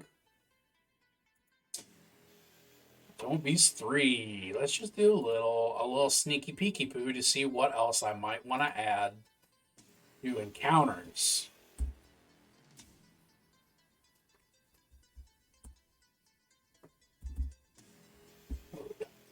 Yeah, okay. Yeah, alright. If anybody is playing 5th edition and hasn't investigated Kobold Press's stuff, their campaign setting, Midgard, is really interesting. And they have four additional monster manuals that are full of actually pretty well designed monsters. Creature Codex, and then Tome of Beasts 1 through 3. They also have a couple other books that are just stellar. Like, can't recommend Kobold Press enough. Love them.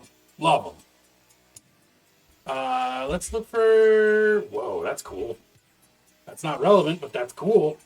Let's look for some undead type shit. A rapscallion. That's a good onion pun. That's good enough to make me cry.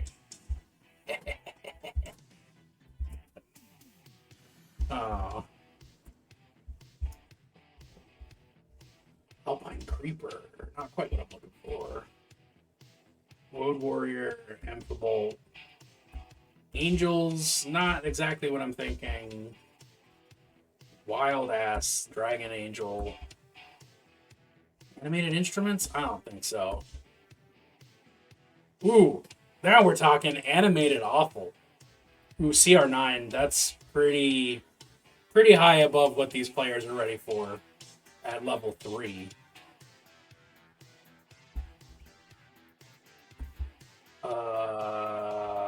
Scavengers. Aspavine.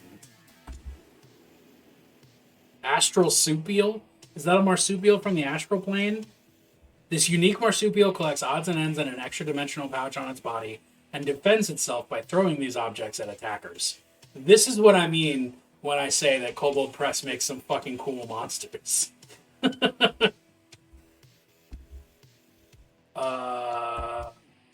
Baleful Miasma. It's an elemental. Oh, it's a poisonous gas elemental. That's cool. Bannock is a Fey guy. Weird ass beetle. A demon. Oh, a giant. A fucking wild seal. Holy shit.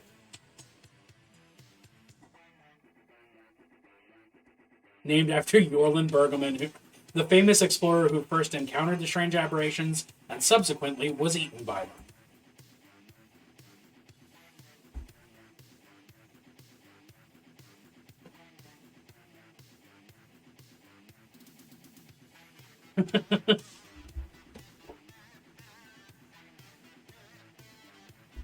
Blood Barnacle. Oh, that's dope. Often gathered in groupings of 5 to 10, a blood barnacle infestation can prove to be a threat. When coagulated blood drops off shambling undead zombies and into the sea, its necrotic blood may turn an ordinary barnacle into a blood barnacle. Large clusters of blood barnacles almost always indicate undead are nearby.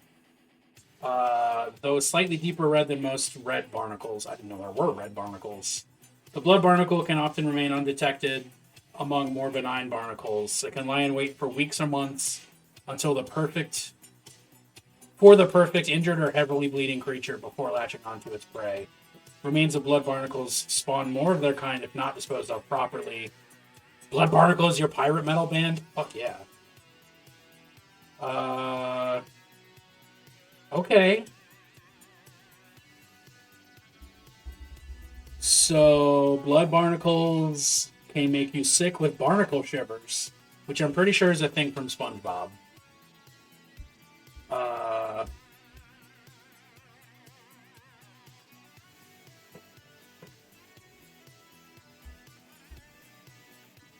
A humanoid or beast slain by this disease rides as 24 hours as later as a zombie. Fuck yeah. The zombie isn't under control of the blood barnacle, but views the blood barnacle as an ally. Fair enough. Blood barnacles can pinpoint by scent the location of creatures that aren't constructs or undead. While the blood barnacle remains motionless, it is indistinguishable from a normal barnacle. Bite. What? Okay. When it hits with a bite attack, the blood barnacle attaches to the target. While attached, the blood barnacle doesn't attack. Instead, at the start of the blood barnacle's turns, the target loses HP due to blood loss. The blood barnacle can detach itself by spending 5 feet of movement. It can apparently move 10 feet and swim 30 feet. Scary. The blood barnacle can detach itself. A creature, including the target, can take its action to detach the blood barnacle manually. If the creature ends its turn with the blood barnacle attached to it, that creature must success on a DC 12 Constitution save or contract barnacle shivers. I hate when I get a blood barnacle on my ass. I love these. These things are dope. When a creature damages the attached blood barnacle in any way other than fire, the creature hosting the barnacle must take a wisdom save or use its reaction to protect the barnacle. The barnacle takes half damage and the host takes the other half. I fucking love these things. All right. These are cool. I gotta write these down so that I remember they exist. Apparently, I'm taking it so seriously, I'm putting my hair. You know, like you do.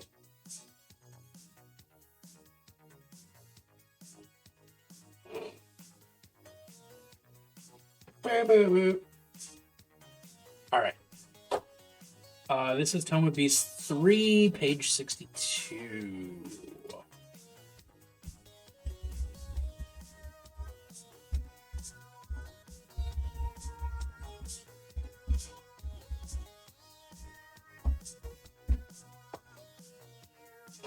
The serious ponytail. Best friend barnacle buddies. Yeah. Oh, I'm gonna put this in Muckton somewhere.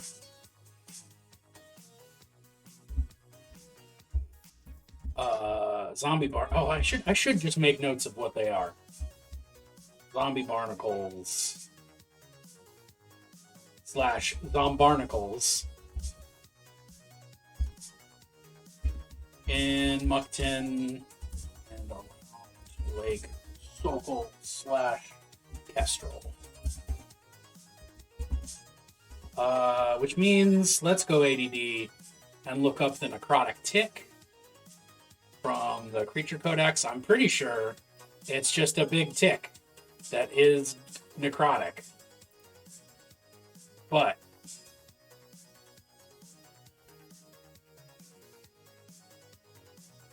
oh god, this is not the view that I thought I was going to get. Let's get big. Yeah, okay. Necrotic ticks are normal ticks that have gorged themselves on rich with necrotic energy. Yep, they're just horrible zombie ticks. I fucking love that.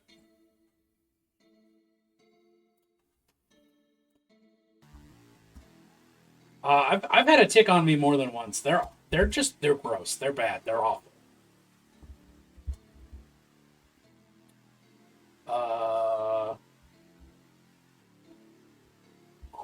Oh, and I should double check the CRs. They are all over the place. This is CR14, and I know that the... Whoa! That's not where I wanted it. Pulling them off Sasquatch every fucking day, yeah. And I know that these are also CR14.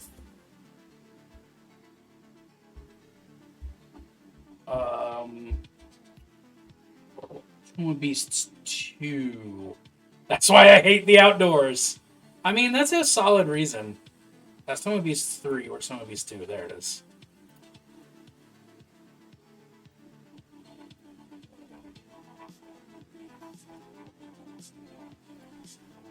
There's solid reasons to go into the outdoors, and there's solid reasons to not. It's how I feel about it. Corpse Worm and Death Vulture are the two things I'm looking for. We used to pull them off my pug in spring, summer when we let her out in the backyard. You had ticks in your backyard? I guess I shouldn't be hugely surprised by that, but I am. I want to fight with the DC sewer rat for my car's electrical system before I go outside. Not often, but should get them. Fair enough. What was it? Carrier. Let's just start with C's. Cackling skeleton. Nihilistic hecklers. That's pretty cool. Ironic origins.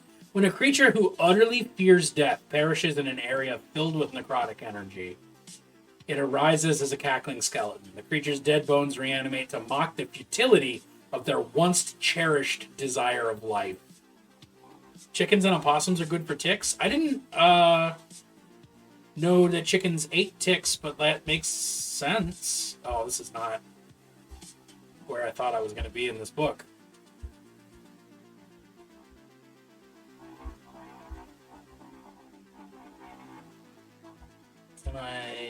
There we go. Let's go to C. They eat a lot of pests? Huh. The more you know. Cadaver sprites.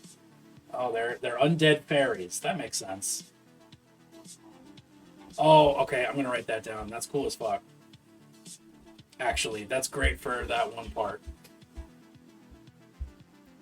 I said vaguely. Cadaver sprites. If I had the motivation to keep chickens, you would. Big thing is good husbandry. Good husbandry does save the world.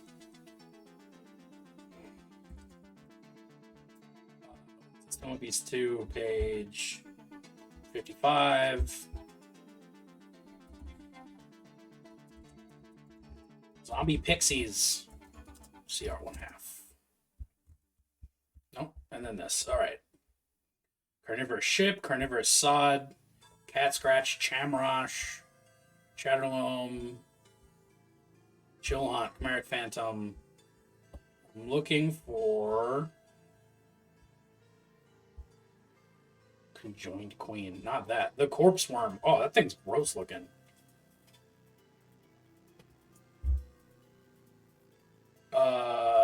Eaters of the dead that ignore the unliving. Oh. Thing's nasty looking.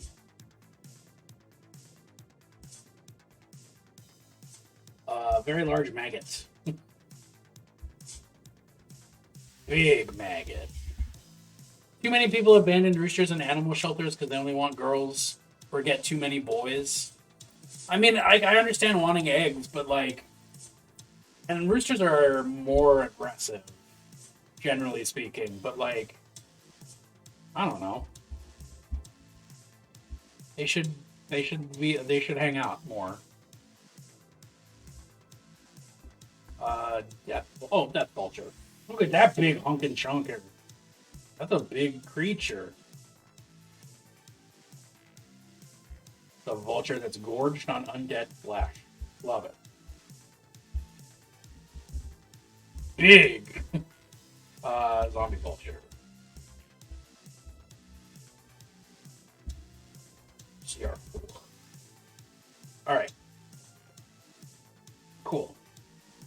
Good roosters are protective but not aggressive. Makes sense. That's how that should be. Bone collector. Familiars and gatherers for the undeads, necromancers, and other powerful spellcasters. Okay. They're spies with their undead eyes. I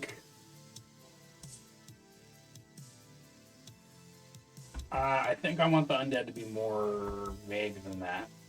Brownies. I stole the baby! Look at that Brumalek. That thing's cute.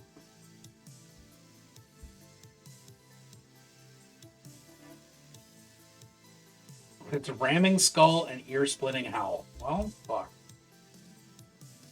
A Cappy Bear. If you have a good rooster, they're not fighters, and just make sure their flock is together and watch out for hawks. Do hawks attack chickens? I mean, now that I'm asking that question, like, fucking of course they do. But I haven't thought about that until just now. That thing's weird looking. Cave Mimic. Cave Sovereign. Camozis. Is it an evil flamingo? With one leg?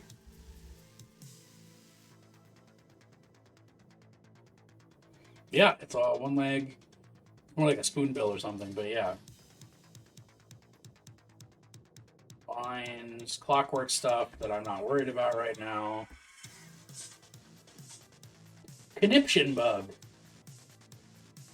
Devastating predatory giant insects that inhabit bodies of fresh water and surrounding lowlands. They're really aggressive. They're just really aggressive, horrible centipede things. Alright. Corpse Light Moth is disgusting, but I'm curious. I fucking hate moths. Just seeing a picture of one just made me do that. Whoa! Scared me. Just thinking about scary monsters. Oh, hey, Love Murder Rose, thank you for that follow. It's wonderful to have you. I didn't expect to get spooked like that. Yeah. How you doing? We're looking through Tome of Beasts 3 at the moment, sort of picking out some cool undead creatures to use in Falkovnia, the zombie apocalypse dread domain of Ravenloft. Yeah, and you caught me just as I was looking at Moth, big bad corpse light moth, which freaks me the fuck out. Are we sticking to strictly official stuff because I love homebrewing terrifying stuff or reflavoring things? No, we are absolutely not sticking to official stuff. Right now I'm looking through Kobold Press, like third-party stuff. I just find that before I start brewing things, I like to see what somebody else has already done, because why do the work if somebody else already did it, you know? Like, if this corpse moth, for instance, giant moth is a thing that I've previously homebrewed for apparently no good reason, because here's a giant moth. But I guess this came out after I had that encounter. But that's not the point. The point is, no, hit me with ideas. Tell me about stuff. Wanted to check the vibe before I start thinking of horrible things to put people through. I appreciate the vibe check. It's a time-honored tradition, the vibe check, and it's important to do. Not enough people do it. But no, just hit me with whatever.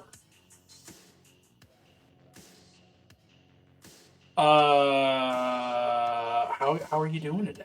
I mean, you can do an exclamation point. You can do an @ Do whatever you feel like is right. All right. Corpse light moths are pets and mounts for who? For mother moth. Oh, okay. Corpse light moths lay one egg at a time in a rotting corpse. Do not introduce a giant moth to our game. I will fight you. You already fought giant moths last campaign. I want to see someone use the gingerbread man from Brothers Grimm. Oh. A gingerbread construct? No, I'm not doing more giant moths. This is for Ravenloft anyway. Don't worry about it. I don't need to do this. This is not for Metis. This is for Ravenloft. Don't worry. The grove eventually cocoons within the rotting flesh. It begins to glow and emerges as an adult. The adult eats things or feasts on corpses.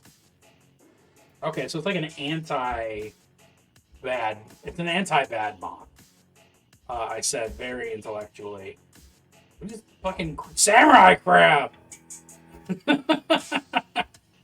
I think this is only like the second time I've looked through Tome of Beasts, so this is also just me enjoying all these wild new creatures.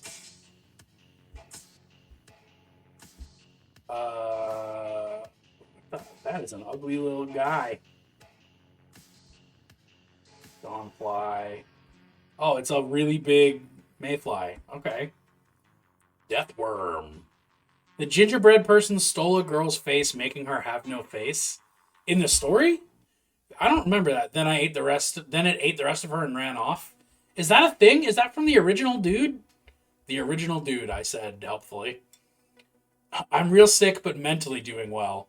If you want to make a corpse-like moth more terrifying, you could make half-breed cocoons. A half-hatched corpse moth, the cocoon mummifying in the corpse's internal organs, its wings pushing out the spine using the corpse's ribs as struts. Oh. Yes! That's dope. Okay. Let me just write down that concept. I'm just going to copy and fucking paste that. I do not want them to be scarier. Love Murder Rose, you're a fucking powerful person. Half-breed cocoons. Boom. Needs pets? I agree with that. What is that called? A corpse light moth.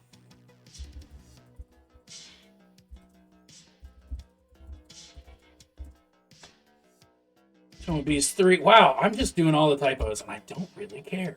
The only good bug is a dead bug.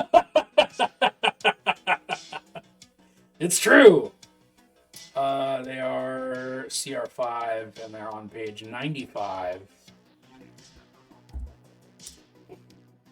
Moths that drink tears are real. This is true. Oneros, why? Tome of Beasts, page 95. Magic moth that puts eggs in corpses. Big magic moth that puts eggs in corpses. Make CR5 puts eggs in corpses. Oh, did that copy paste not work? Or is it just the same color as the background? Yep, okay. That's weird. Let's remove formatting. Just got a spam message that claims I cut my foot pain out of my life, which sounds like a drastic option. Removing your foot is a good way to get rid of it hurting. So I know Junebug has heard this story before. This is not about feet. This is about moths. I know Junebug has heard this story before, so if you want to tune out for the next 2 minutes, totally understandable. When I was a teenager, like 14-ish, we went on a trip with my mom's friend's family out to their... I'll put a note in chat when the story ends. You're a wonderful person, Love Murder Rose. I never need your permission to tune out. Okay, touche. As a teenager, we went on a trip with another family to the ranch that they owned in Wyoming, but they were selling. So it was like the last summer that they were together. Whatever. Point is, went out to a ranch in Wyoming. the bathroom of the cabin that we stayed in on this ranch, because it was like it's a whole fucking estate. Those people have a lot of money. It was weird. Um, but the cabin that we stayed in, the bathroom, specifically the bathroom, had this horrific moth infestation in it, to the degree that like they covered every surface in the bathroom. You could not enter the bathroom without being covered in moths.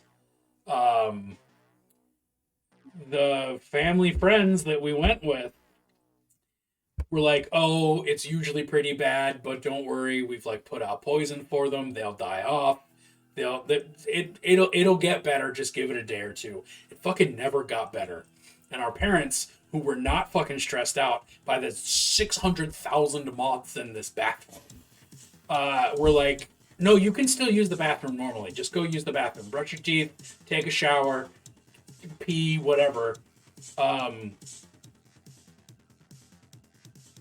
I hate mob because of that. Like the fucking week that I spent interacting with that bathroom. Like I would avoid going to the bathroom. I'd go outside so that I wouldn't have to go to the bathroom. It was awful. It was fucking terrible. I've never spent so much time covered by bugs or so many bugs. So now mobs are they're monstrous. They're the worst. We're talking about work bathrooms? Well, we're talking about bathrooms that are bad. Bad rooms. So all of that happened after I got scarred by a Luna moth and not knowing what it was or what eye spots were or how any of that whole shenaniganery worked when I was like 4 years old. I saw a Luna moth and fucking panicked and freaked out. I thought it was a fucking alien. I thought it was going to eat me. I don't like moths, is what it comes down to. So, using them as monsters in D&D, perfection. Shout out to Love Murder Rose for the idea. Homebrew this shit.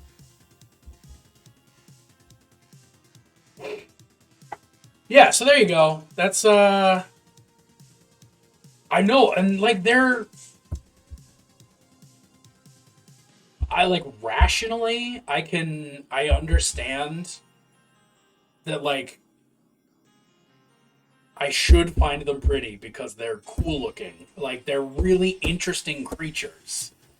But I cannot look at one and not just immediately want to flee because they're aliens. Exactly.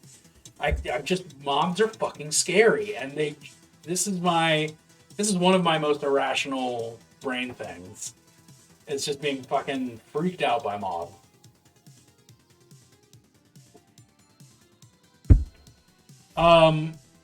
Fuck.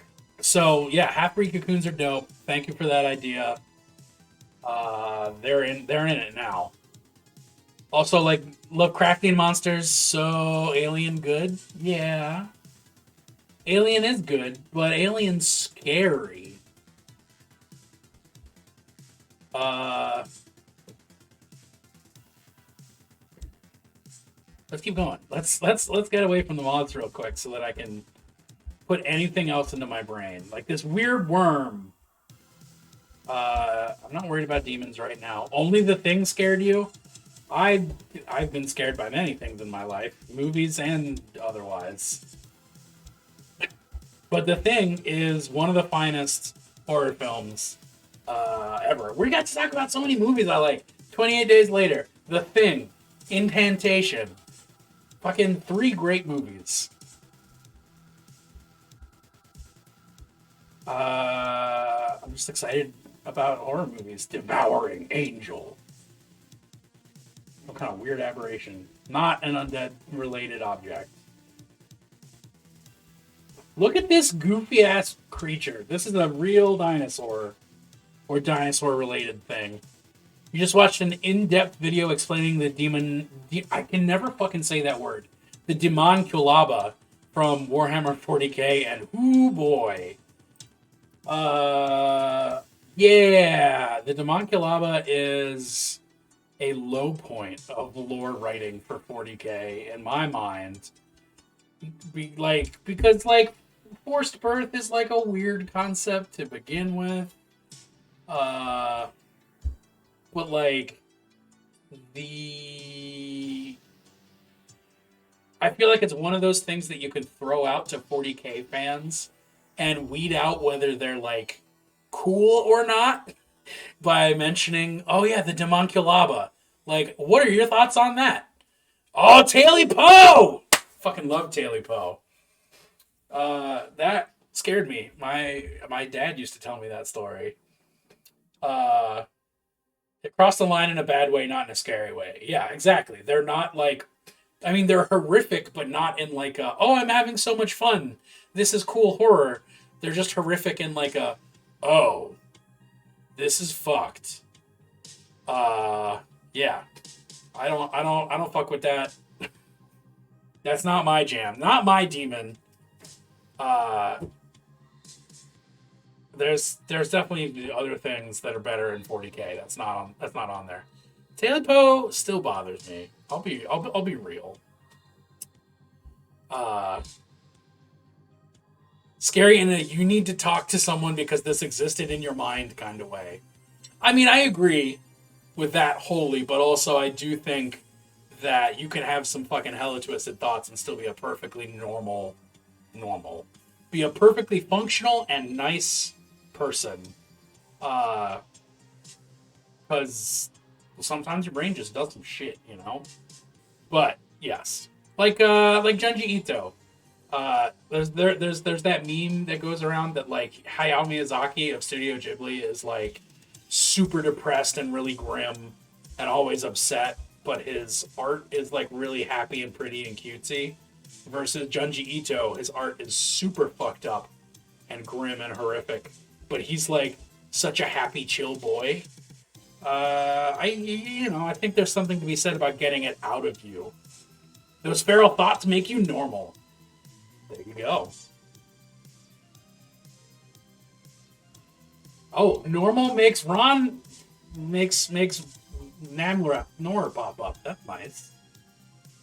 Dire owlbear. It's not a dire owlbear. It's just an owlbear wearing armor. Dire pangolin though. That's pretty cool.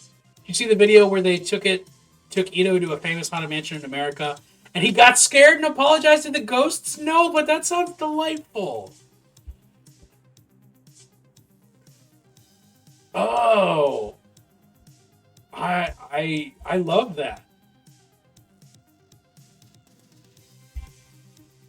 Doom Creeper. It's a fucking plant that shoots lasers. Prismatic dragons. Sand dragons. That's a murder rose. Yeah, it totally is.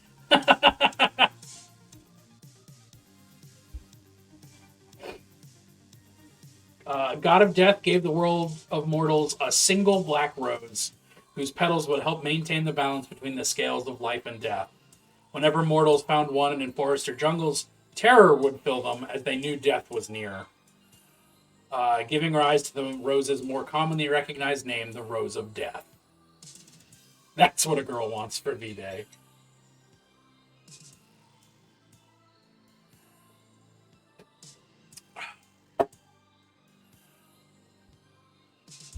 Oh, where's my cursor? There we are.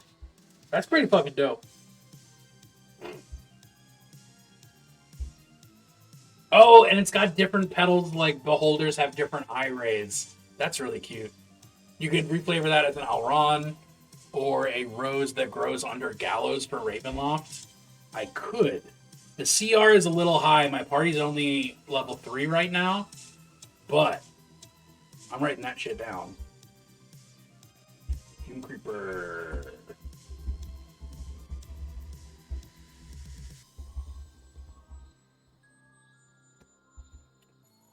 Yeah, they'll hit level 4 and probably 5 while they're going around. that Rose is 100% something that lives in Tis. It absolutely is. Saluma would be all about that. What am I? Brain? Scary? Scary plant. What's the page number, though? 138. Scary death rose. In fact, a murder death rose.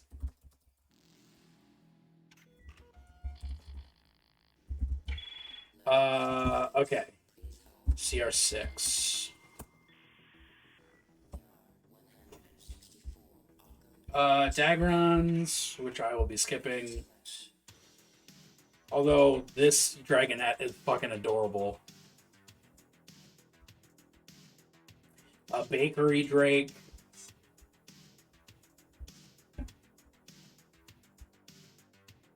Shepherd. Oh, the Shepherd Drake's cute too. Red Examiner. What in the fuck? Not of this world. An aberration? Yeah. Grudge Pitcher. Ooh, CR10. Not even going to concern myself with that right now. Ew.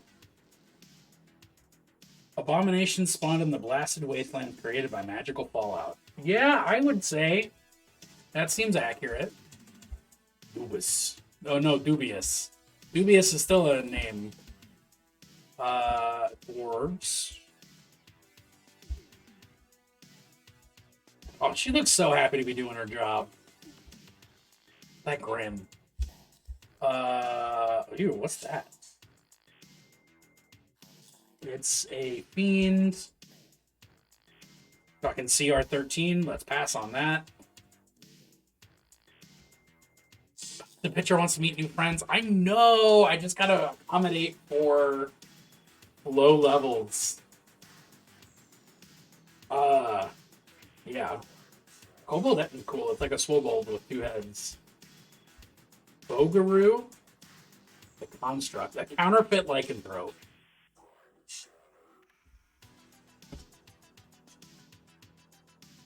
Huh. CR5. Cool ass Fae. Oh, there's Mother Moth. You're scary, lady. Duchess Calpy Belenapter. A regent with subjects but no kingdom.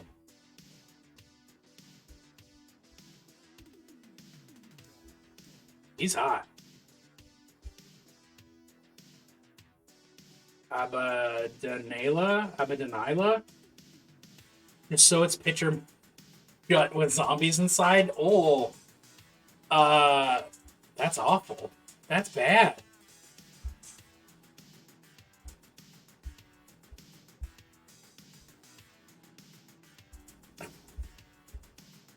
It's bad in a good way, but that's awful. I hate it. Forgotten Regent is ice. Why are these people so cold? Mulcher fungi? Oh, TR6 again. But it would be relevant. Fungus Boys. Garmwolf. Elephant-sized hound. Frequently appears with 3 heads. Heroes fortunate enough to sever one swiftly find that more moths sprout from the wound. Oh, it's a wolf hydra. That's cool. True facts about bugs? Hit me. Send me a true fact about a bug. Giant mantis shrimp. Tempting.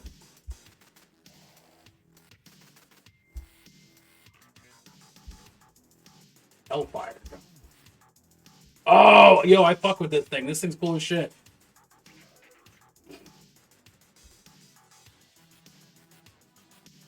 Oh, I'm into that.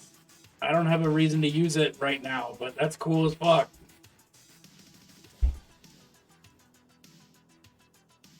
This dude has had a day.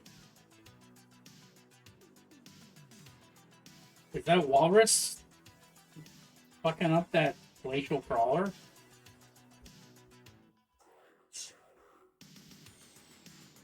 Godslayer. Dope, but not relevant. What? Barnyard golem. Centipedes can scale walls and ceilings. They can also drop automatically. I knew that because in my childhood home, centipedes would just fall on our heads frequently, and it was awful.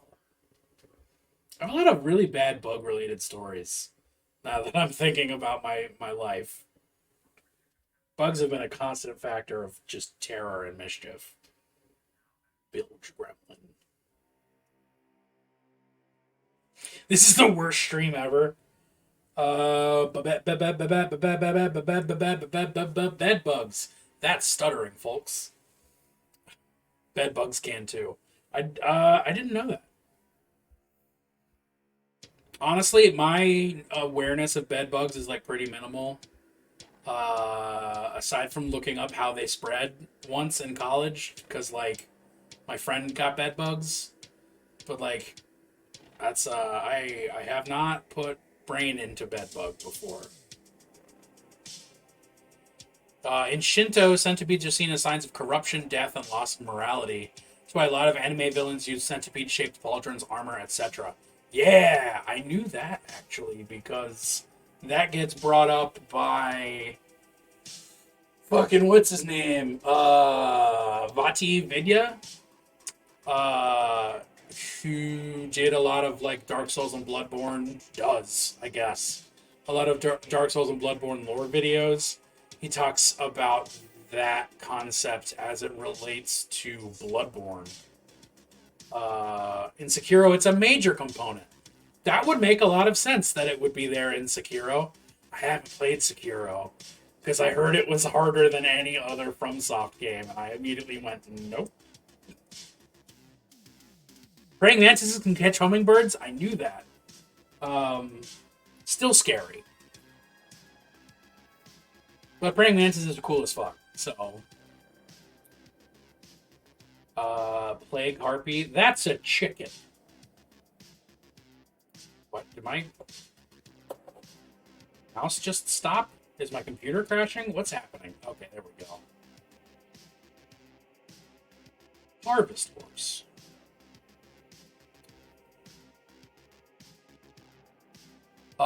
Fun personal fact. My sleep paralysis demon used to be a giant spider made of mannequins. That's dope. And reminds me of a Silent Hill enemy, I think it is. No, I gotta look this up real quick because I can picture it in my head.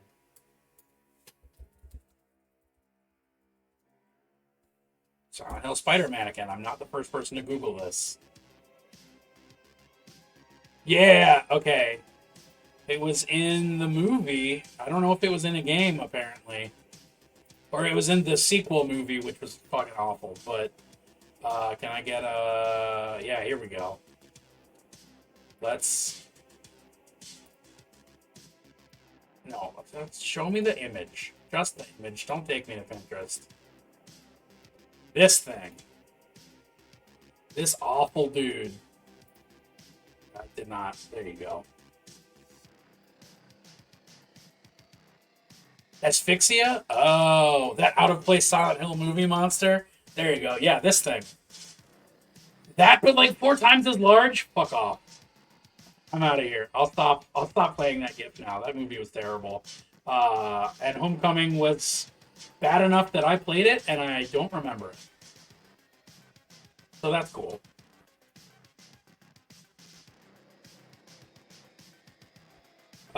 Hippopotamus. Just a hippopotamus in a monster manual. Nothing fancy about it. Ew. Look at that worm. It's a worm that hates mages. Okay, well, I'm not going to worry about that. Ew. Another worm. But we're not in the Frostic Tundra. The Frostic Tundra.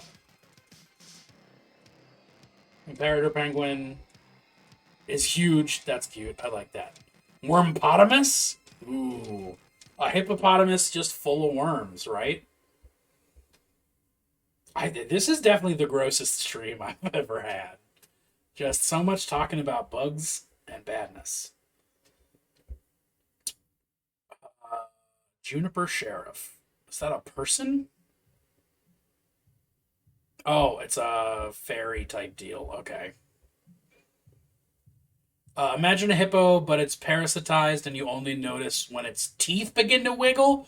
Oh, it's like the what are those called? The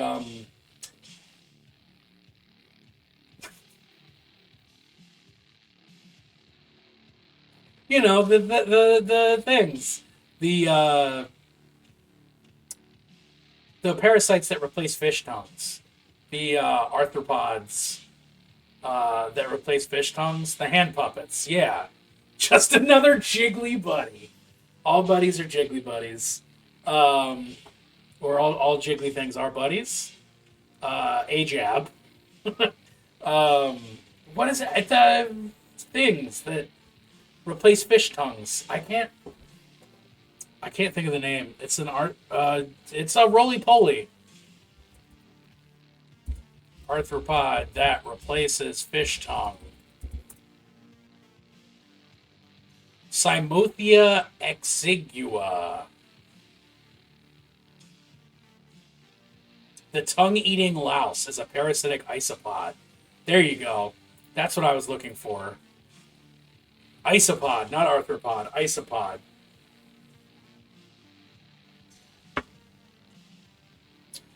Fun movie set in Baltimore. Oh, not Baltimore, but Maryland, called The Bay. That uses those as the horror facilitator. Totally a fun movie. I thought it was going to be awful. I enjoyed the hell out of it. Yeah, those things.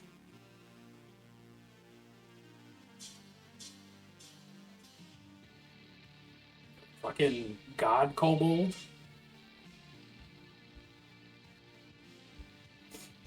It's a bunch of kobolds. It is Kobold Press after all. Leashed Legion. A horse-sized arthropod elaboration with bright pink flesh. Oh, what is this? A lake scourge lotus? Followers of an evil water god implanted the chest in a waterlogged corpses. The seeds spread vein-like roots and necrotic energy through the body. The resulting undead seek to destroy settlements. And they're often found submerged near the water's edge. Okay, so they're watery zombies. Everything's such a high CR. Oh, that thing's ugly as fuck. It's like a maggot, but with legs. Oh, that's cute. Even if it does eat light. Low Bleemer. All kinds of lycanthropes. Mind Shard. Some kind of horrible glowing guy. A hungry Minotaur. Junebug, if you're still in chat, how do you feel about this Minotaur? I'm gently calling you out. Tell me your feelings about this Minotaur. Yeah, look at this guy. He's hot. All right, just wanted to check.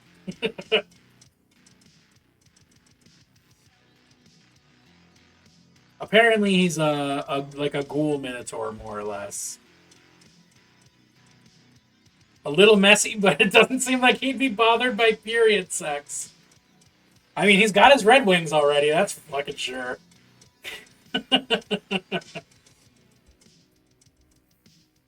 Oh, boy.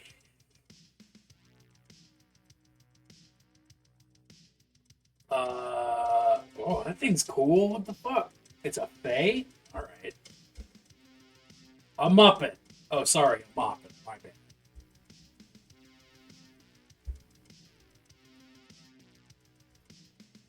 Mud. Peat Mummy. Ooh, Peat Mummy could be cool. Challenge is 5. That's still a little high. But that would be a cool concept, because we're in wet swampy. Well, not super swampy, but wet at least.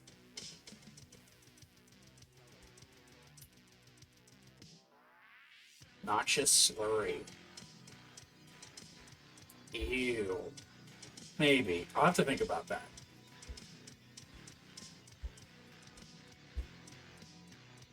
Necrotech. Oh, right. Undead creatures. Carefully crafted undead creatures. Baboon people? That looks like baboon people. Nullicorn.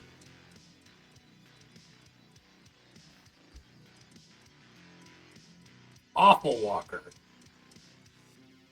Oh, what's the CR on that? CR1?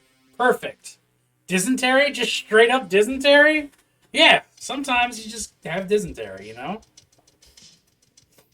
It can be a weapon. Awful Walker, Tome of Beasts. I want to use the shit out of that.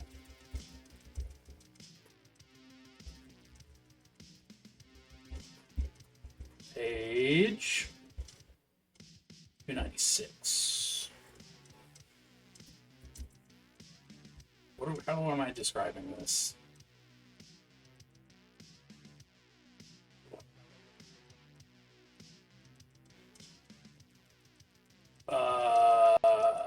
Patchwork undead construct. Patchwork zombie construct.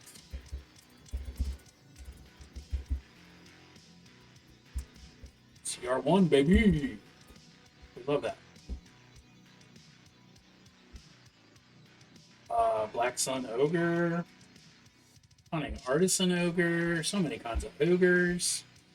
Ogres. I'm just saying it one more time so that my fucking accent counter can be undeniable. Frogs that leap on people and sink them into the mud so they drown in a bog. Okay.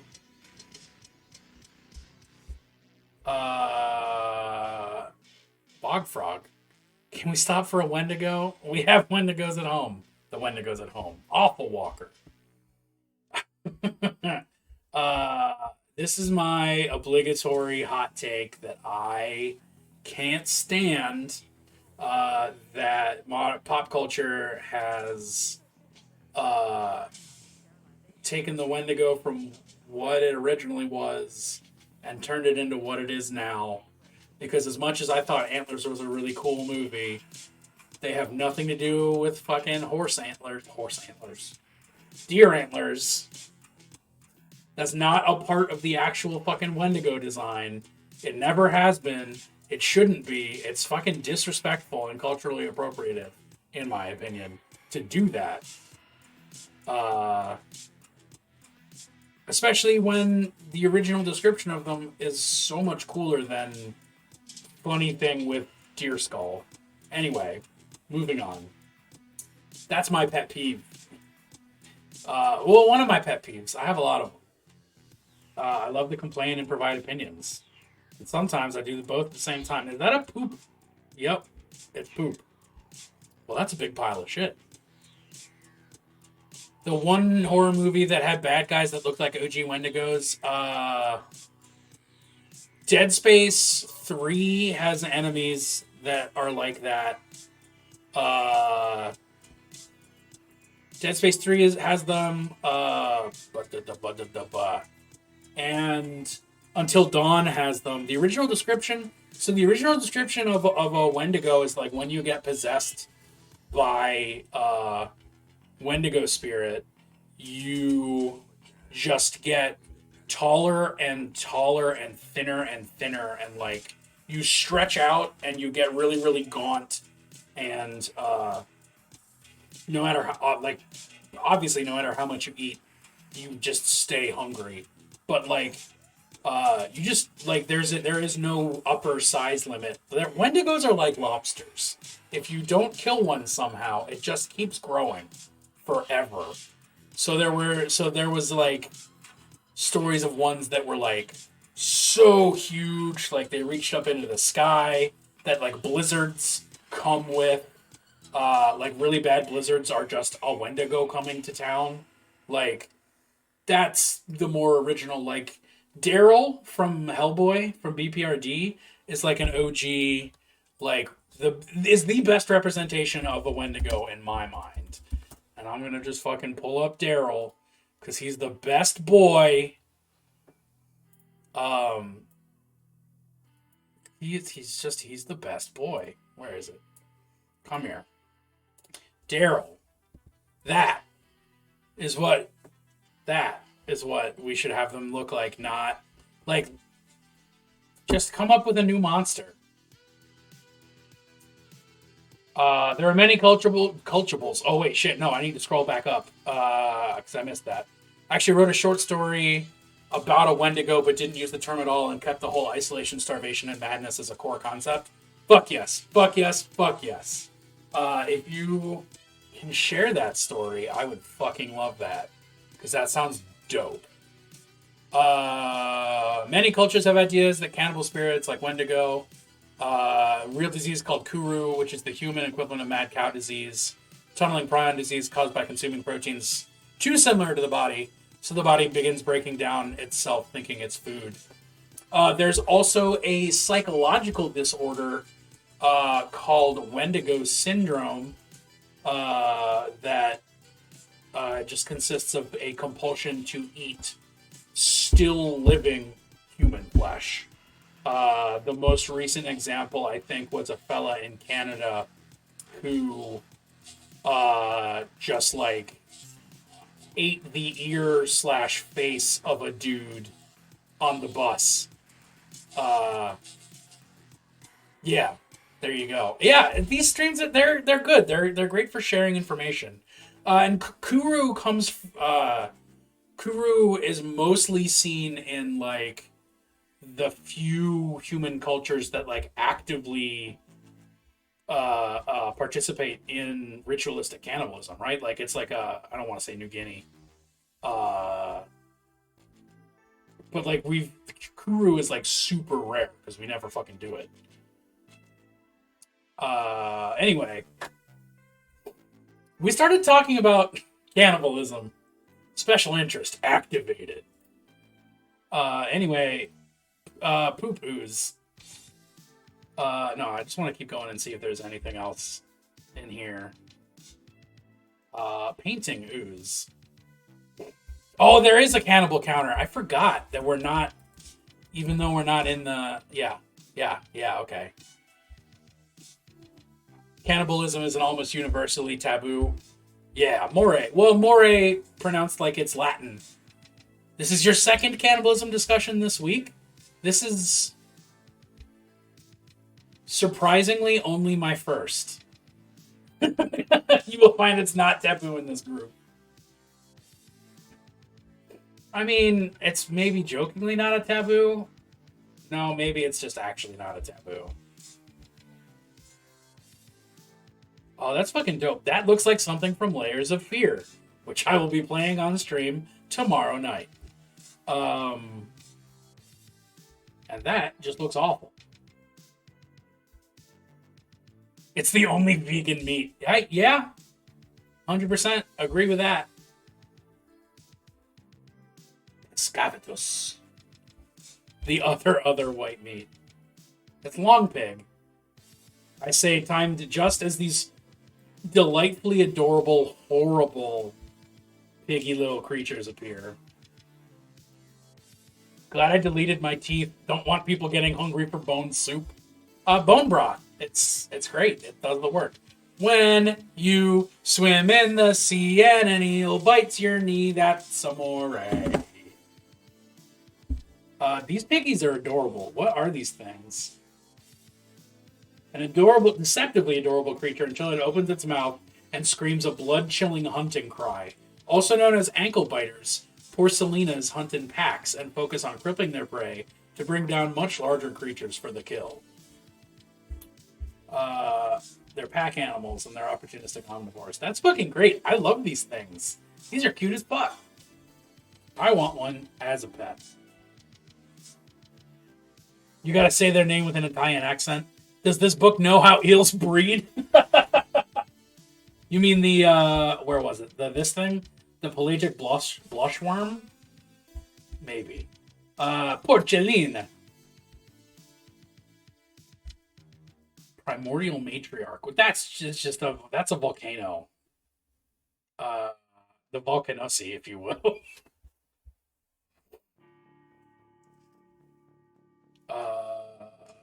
Puffin folk. Well, that's cute.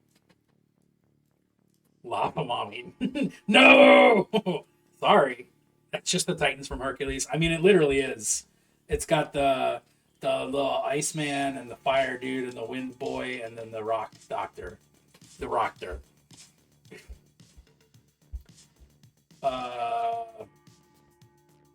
Dwayne the Rock Johnson. Kumdak. Kumdak? Kumdak. Kumdak. Rakshasa, who are cool but not relevant. Oh, fuck yeah. Love that. Ghost Dogs. Meat Tree. That's just a pseudo-wood from fucking Pokemon. That's what that is.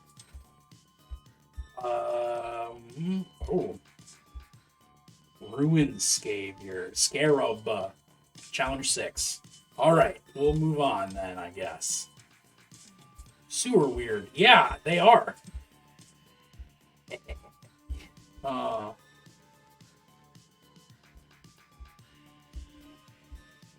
Shadow Lurker. That's just a goth. But okay. I made a unique vampire race for my future, probably not coming D&D campaign. Remember to save some bugs for later. Tell me about these vampires and tell me about your future D&D campaign. Because I love both those things that you just mentioned. Oh god, I did not mean to click that.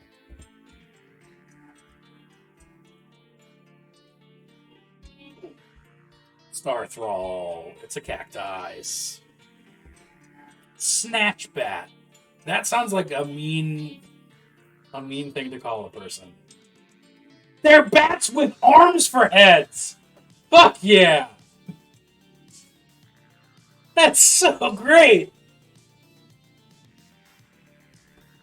Oh, fuck, I love those things. I want to make a miniature of that. Oh, this looks great. Soil snake.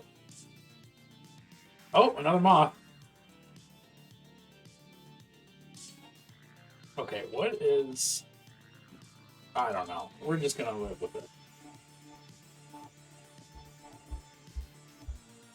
Oh, Starving Spectre. Stone Eater Slime? Oh my god, I just want to scroll. We'll use this. Tonka Shade. We're not quite in a swamp, and I'm not quite going for ghosts. I feel like I definitely need to get these books. Drew, I can... Swarm of Biting Gnats. I can hook you up, my friends. I just need a reminder when I'm not streaming.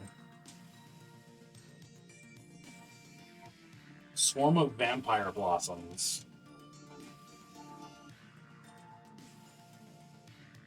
They're regular plants that feed blood and turn from white to red.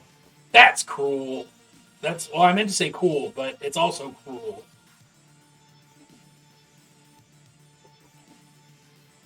It's just called The Flesh. What the fuck? It's like The Thing. The flesh is a formless parasite. Yep. Okay, there you go. Oh, geez. Scroll back up. The vampires are called Hitokiri, and only 4 of them exist at once. They're able to survive off of human blood spilled in combat. Only able to survive off of human blood spilled in combat. The sustenance comes from anger, desperation, and malice instead of the blood itself. They were originally the previous world-saving hero group who took the hatred and curse of the end of the world and sealed it inside themselves until it tainted their bones pitch as black. Their very skeletons are obsidian black, including their teeth. Holy shit. So I take it the last campaign you ran was the bad end. While only the original 4 can be Hitokiri, some have stolen 1 or 2 of the skeletal remains and implanted it into themselves making themselves black bones or minor vampires with massive power. That's fucking dope. Forgotten. I don't know. Forgotten London. Is that Is that like the Sunless Seas and Sunless Skies games? Maybe. Am I misremembering that? Oh yes. Okay. I haven't played those, but I've heard about them, and I've heard they're really cool. My buddy Knife Squid, who is in stream sometimes, has said that they're some of the best games out there. They're wild lore. It's actually your first campaign, but if it goes well, they'll do a campaign based on the era, which this happened with the same players. Fuck yeah. Running a campaign is so good. I love playing D&D. I like being a DM more than I even like being a player. Yeah, it's wonderful.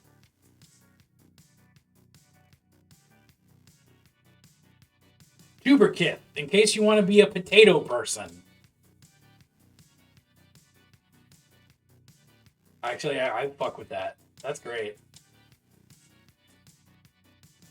Mr. Eaton is your favorite game lore, and it's the only thing you know about Forgotten London. What's Mr. Eaton?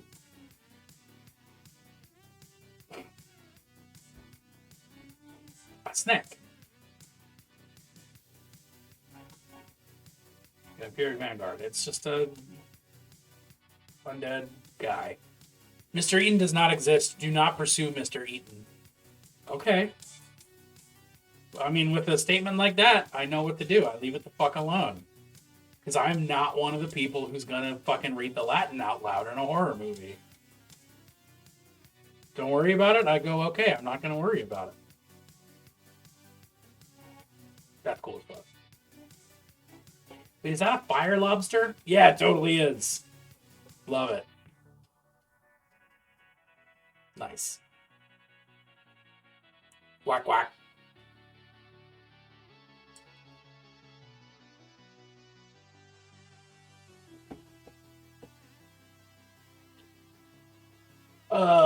Rack rate. Hey, it's a clicker.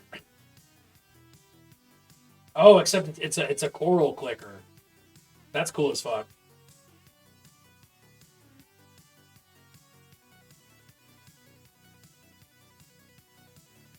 Oath Rot Raid.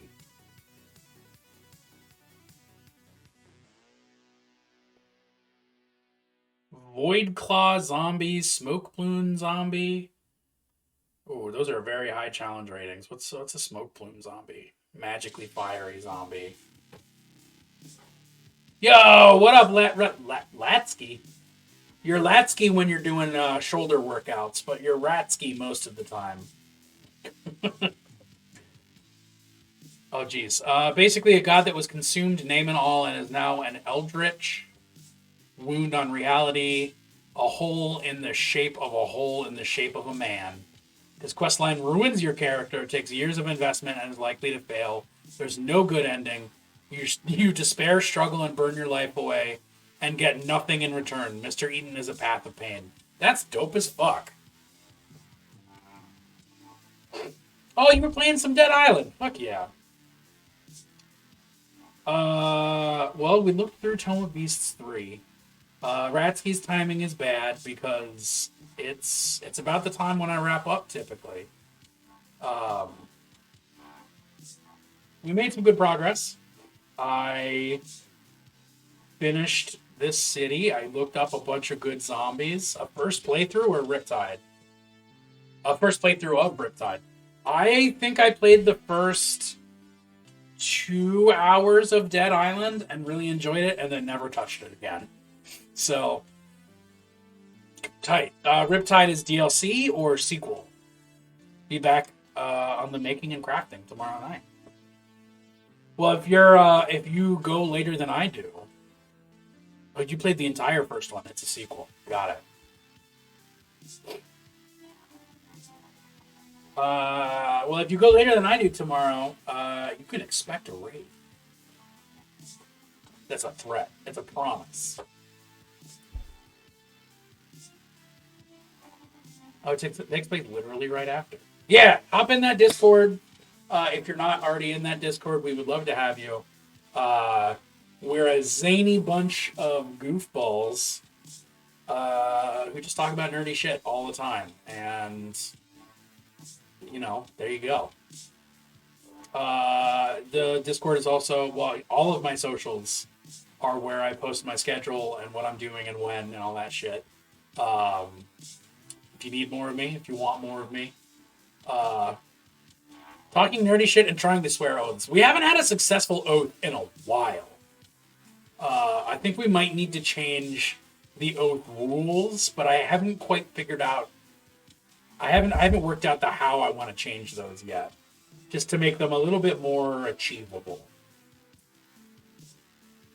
If you want to wear your oath, go for it. You put it on a T-shirt. I saw a T-shirt the other day that was Jeff Bezos ate my children. I really want that T-shirt. But that's neither here nor there. We're just talking about cannibalism again. Which I guess means we have to trigger that again. Who are we rating? This is where we're going. This is what I'm getting at. Tomorrow night. Yeah, cannibalism. Tomorrow night I'm going to be playing Layers of Fear, which is a fun, spooky walking simulator. Thursday, I'll be back midday, or my time, EST. I'll be painting this canvas to recreate the Return of the Jedi movie poster. And hopefully I'll get that done so that I can give it to my dad for Christmas, which wasn't almost 2 months ago. You know what triggering those reminds me of? Unfortunately, it triggers the others in your head. Is it Buff? Is it the game? Is it... I can't think of the other ones. So now I'm thinking of 1, 2, 3, 4... 1, 2, 3, 4, 5, 6.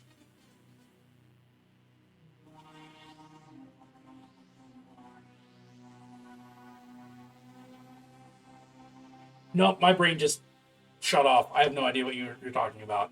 You're being too clever for me, Ratsky. I'll be back every single day. Every single day for the rest of the week, I'm doing something. But right now what I'm doing is raiding so that I can end my suffering. No, that's not true. I'm not suffering. I'm having a fucking blast over here. And Twitch just gave up on me. I can't raid anybody because I don't know what's going on. All right, what have we got? Dyson is drawing some maps. Suffering is eternal. Only your ability to speak of it will end. I mean, pain is unavoidable. Suffering is not. A little bit of Buddhism for your Tuesday. Is it a Tuesday? It's a Tuesday. Evan Blair is doing what I was just doing. Maybe we just go raid Evan real quick. Spicy, like, I don't know. Oh, I thought I muted this. Yeah, okay. Let's go just continue the world building train with Evan. I love y'all. Thanks for a good time. And a long time for that matter. This is just gonna keep going on like this forever, grunts Dismal Prophet. Yes. Oh great, a sarcasm.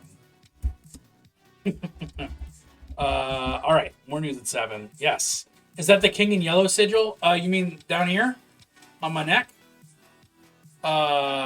It's or a different one, because there's symbols everywhere around here. Because this is actually the... Oh, as the channel icon? No, that's a thing that I created myself. That's my sigil. My stream sigil. My strigil. Please integrate this into your setting. A gunfish? A fish gun? I'm not sure which one it is, but I like it. Oh, that's great. And it's from Planet Motherfucker, which didn't expect that. I might need to print those. All right, we're going. We're leaving. It's a reference to H.P. Lovecraft, right? I see the H, the P, and the L. Oh, I mean, it's not intended to be. It's not. It wasn't intended to have an H, a P, or an L in it. Uh, but now that you've said that, I can't unsee it. So, oops. Or maybe, hooray, Cthulhu works in mysterious ways.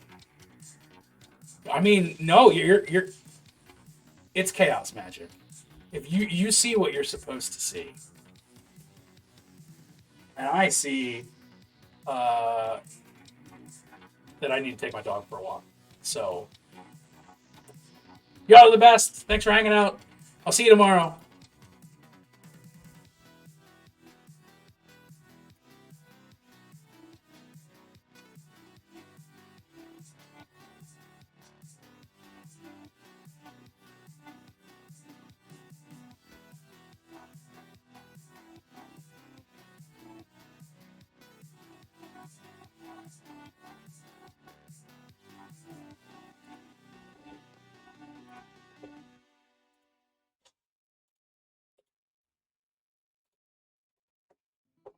Depends on the game, though. Yeah, I think that the average peasant would do 5 silver per day. What do you think about that?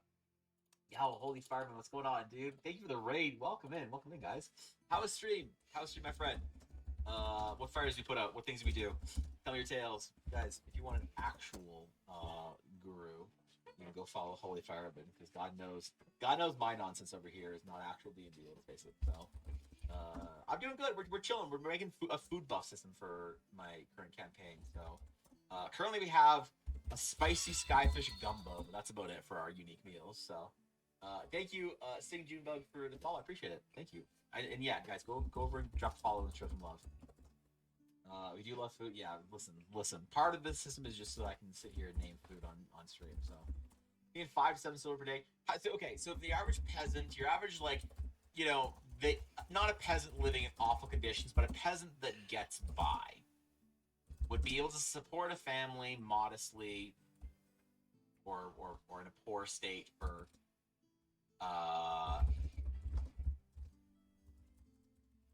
because okay, what are the lifestyle expenses? Poor is 2 silver per day. So poor being 2 silver per day means that your average poor peasant would make on average around 8 silver per day to between the family, right? My friend's food descriptions are always the highlight of the session. That's look. That's some like DMing from the heart. All right, that's some serious DMing from the heart. I always find that my players, if I'm not making them hungry after D&D, why have I even tried to play D&D with them? You know, if I can't, I have made my players stop playing and go make bacon or some shit. I have my players, actually one of the players, stop playing D&D and like BRB going to order some movie theater popcorn. So when I talked about Dwarven Forge butter. So listen, that's an important. These are priorities that Fireman I agree with in D&D. Can't make players hungry or cry. Why bother? Exactly. You know, you just go play the game, right? That's lifestyle expenses, including lodging, PHP. Yeah, but how much is it? How much is your lodging if you like own your house or whatever or rent? Because I suppose it'd be less than that. So yeah, I think your average poor peasants could probably get by on 5. They probably make 5 silver a day. Because like giving somebody a silver as a tip or something would be like handing over, a 20 or something, right? Like somebody has to have done like an average cash conversion to D&D. Is a gold piece a Benjamin? It might be. It might be that a full gold piece is like it's a kind of like a copper per dollar kind of thing. That might be an easy way to think about it. The goal is 100-ish USD. 100-ish USD though. That's the thing. Like 100 USD, a full Benjamin is like Dorkin in Canada. That's like if you had 100 USD in Canada, bro, you could buy a hockey team. You could buy the Quebec Nordiques. You could, you could franchise the Tim Hortons. You could buy an island in the Northwest Territories. Yeah, I mean, they'll give you one for free if you want. So, Copper's $1, 10 copper is a silver, 10 silver is a gold. So yeah, okay. So if you're modest, like your average modest household is going to eat a modest meal is 3 silver pieces. That's $30. I guess you would. I guess if you were a modest family, you wouldn't eat modestly.